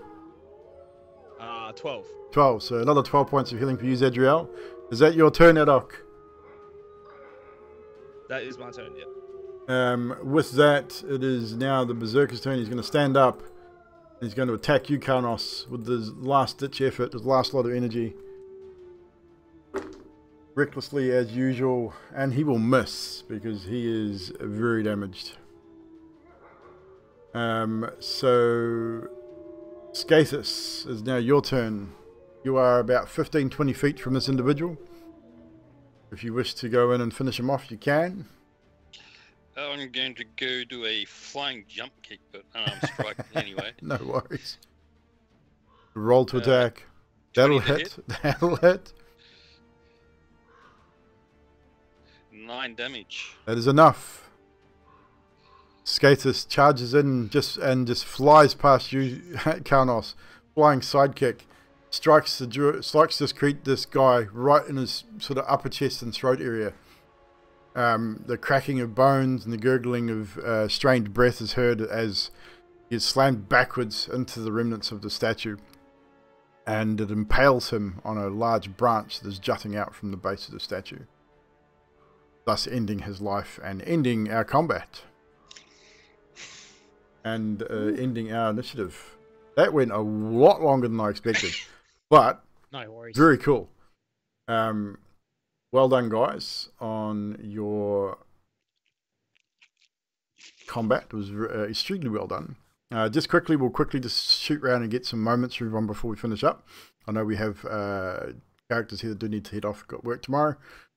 So we'll start with Drax. Just quickly, any moments that stood out for you tonight, sir? I've got a couple here. Oh god. I can't even read my writing.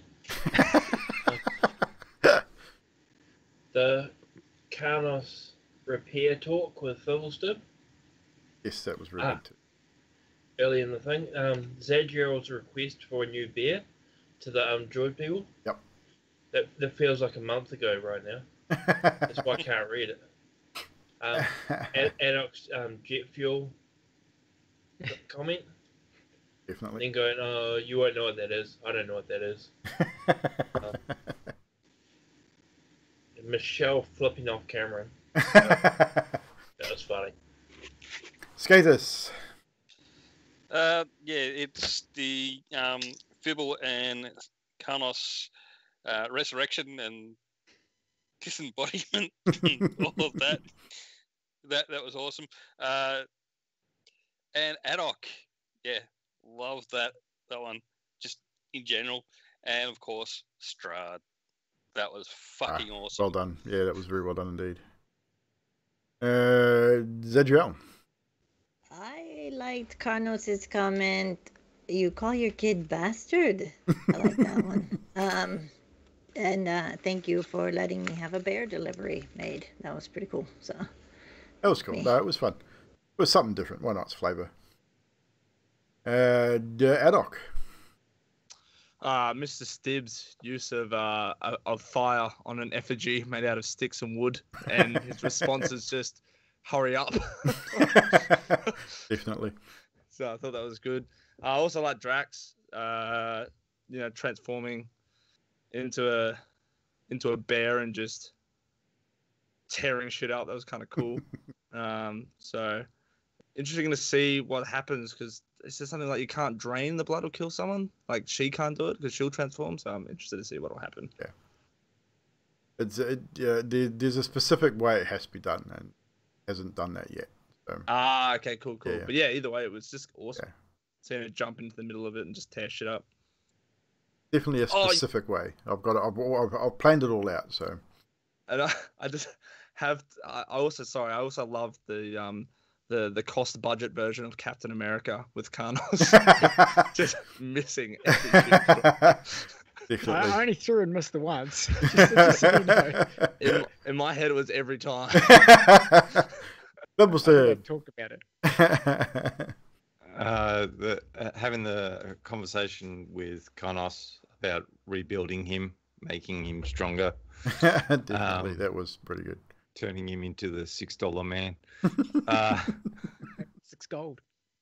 Oh yeah, six gold man. 6 silver man. Harsh.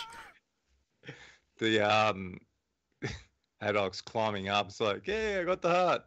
Crap, what am I going to do now? While the place is on fire. So that was pretty funny. Hurry up. Come on. Make your decision. It was good to see Drax actually finally get to kill something instead of just, going, I'm going to transform and try to kill something and not get to kill anything, unfortunately. But, yes. That's it. Right, Karnos. Ooh, okay, yeah. There's a lot of real good moments tonight. I want to speed through them. Adok, mid-sentence, he's talking, and the wolves howl, and he goes, I hate wolves. I was definitely going to mention that one too. It was bloody good timing. Yep. Zadriel Adok conversation about the bear with one leg. No one wants to be like Karnos. Drax in chat. This is the first comment I've ever made in chat. When you said the horse's name was Brosfalis and he typed in chat, it sounds like Bruce Willis. I nearly wet my pants. That was really good. Bruce Willis, the horse. Fibble, the message you put on the stone, be good to everyone. That was a wicked idea. I thought that was awesome.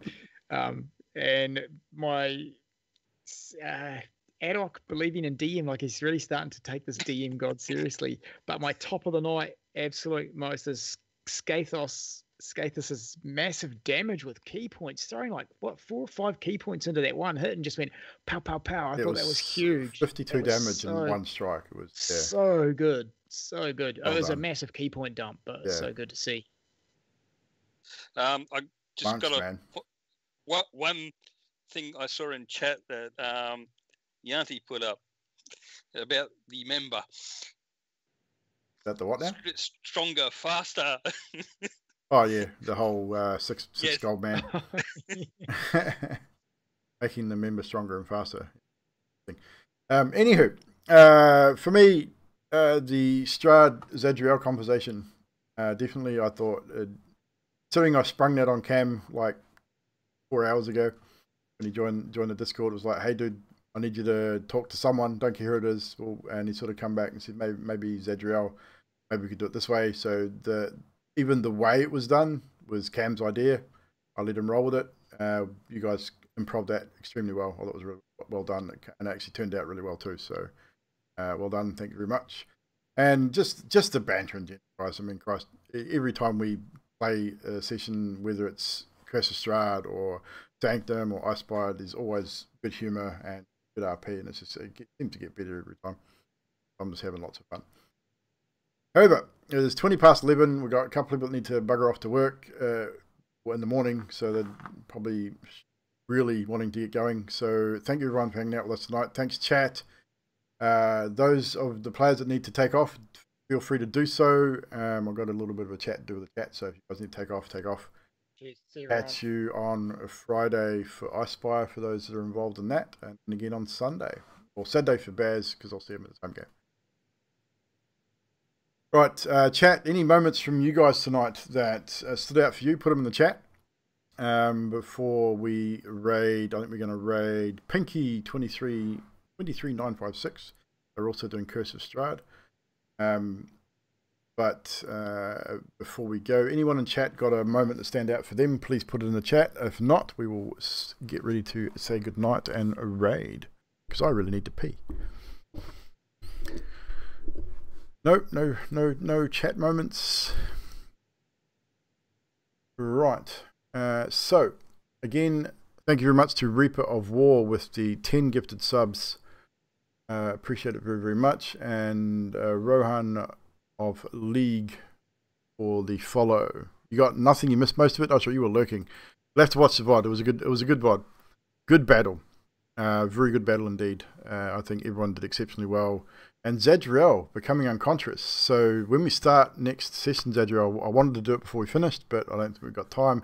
So the start of the next session, you will need to roll a D100 for me. We'll do that at the start of the next session to see what dark gift you receive for your death experience.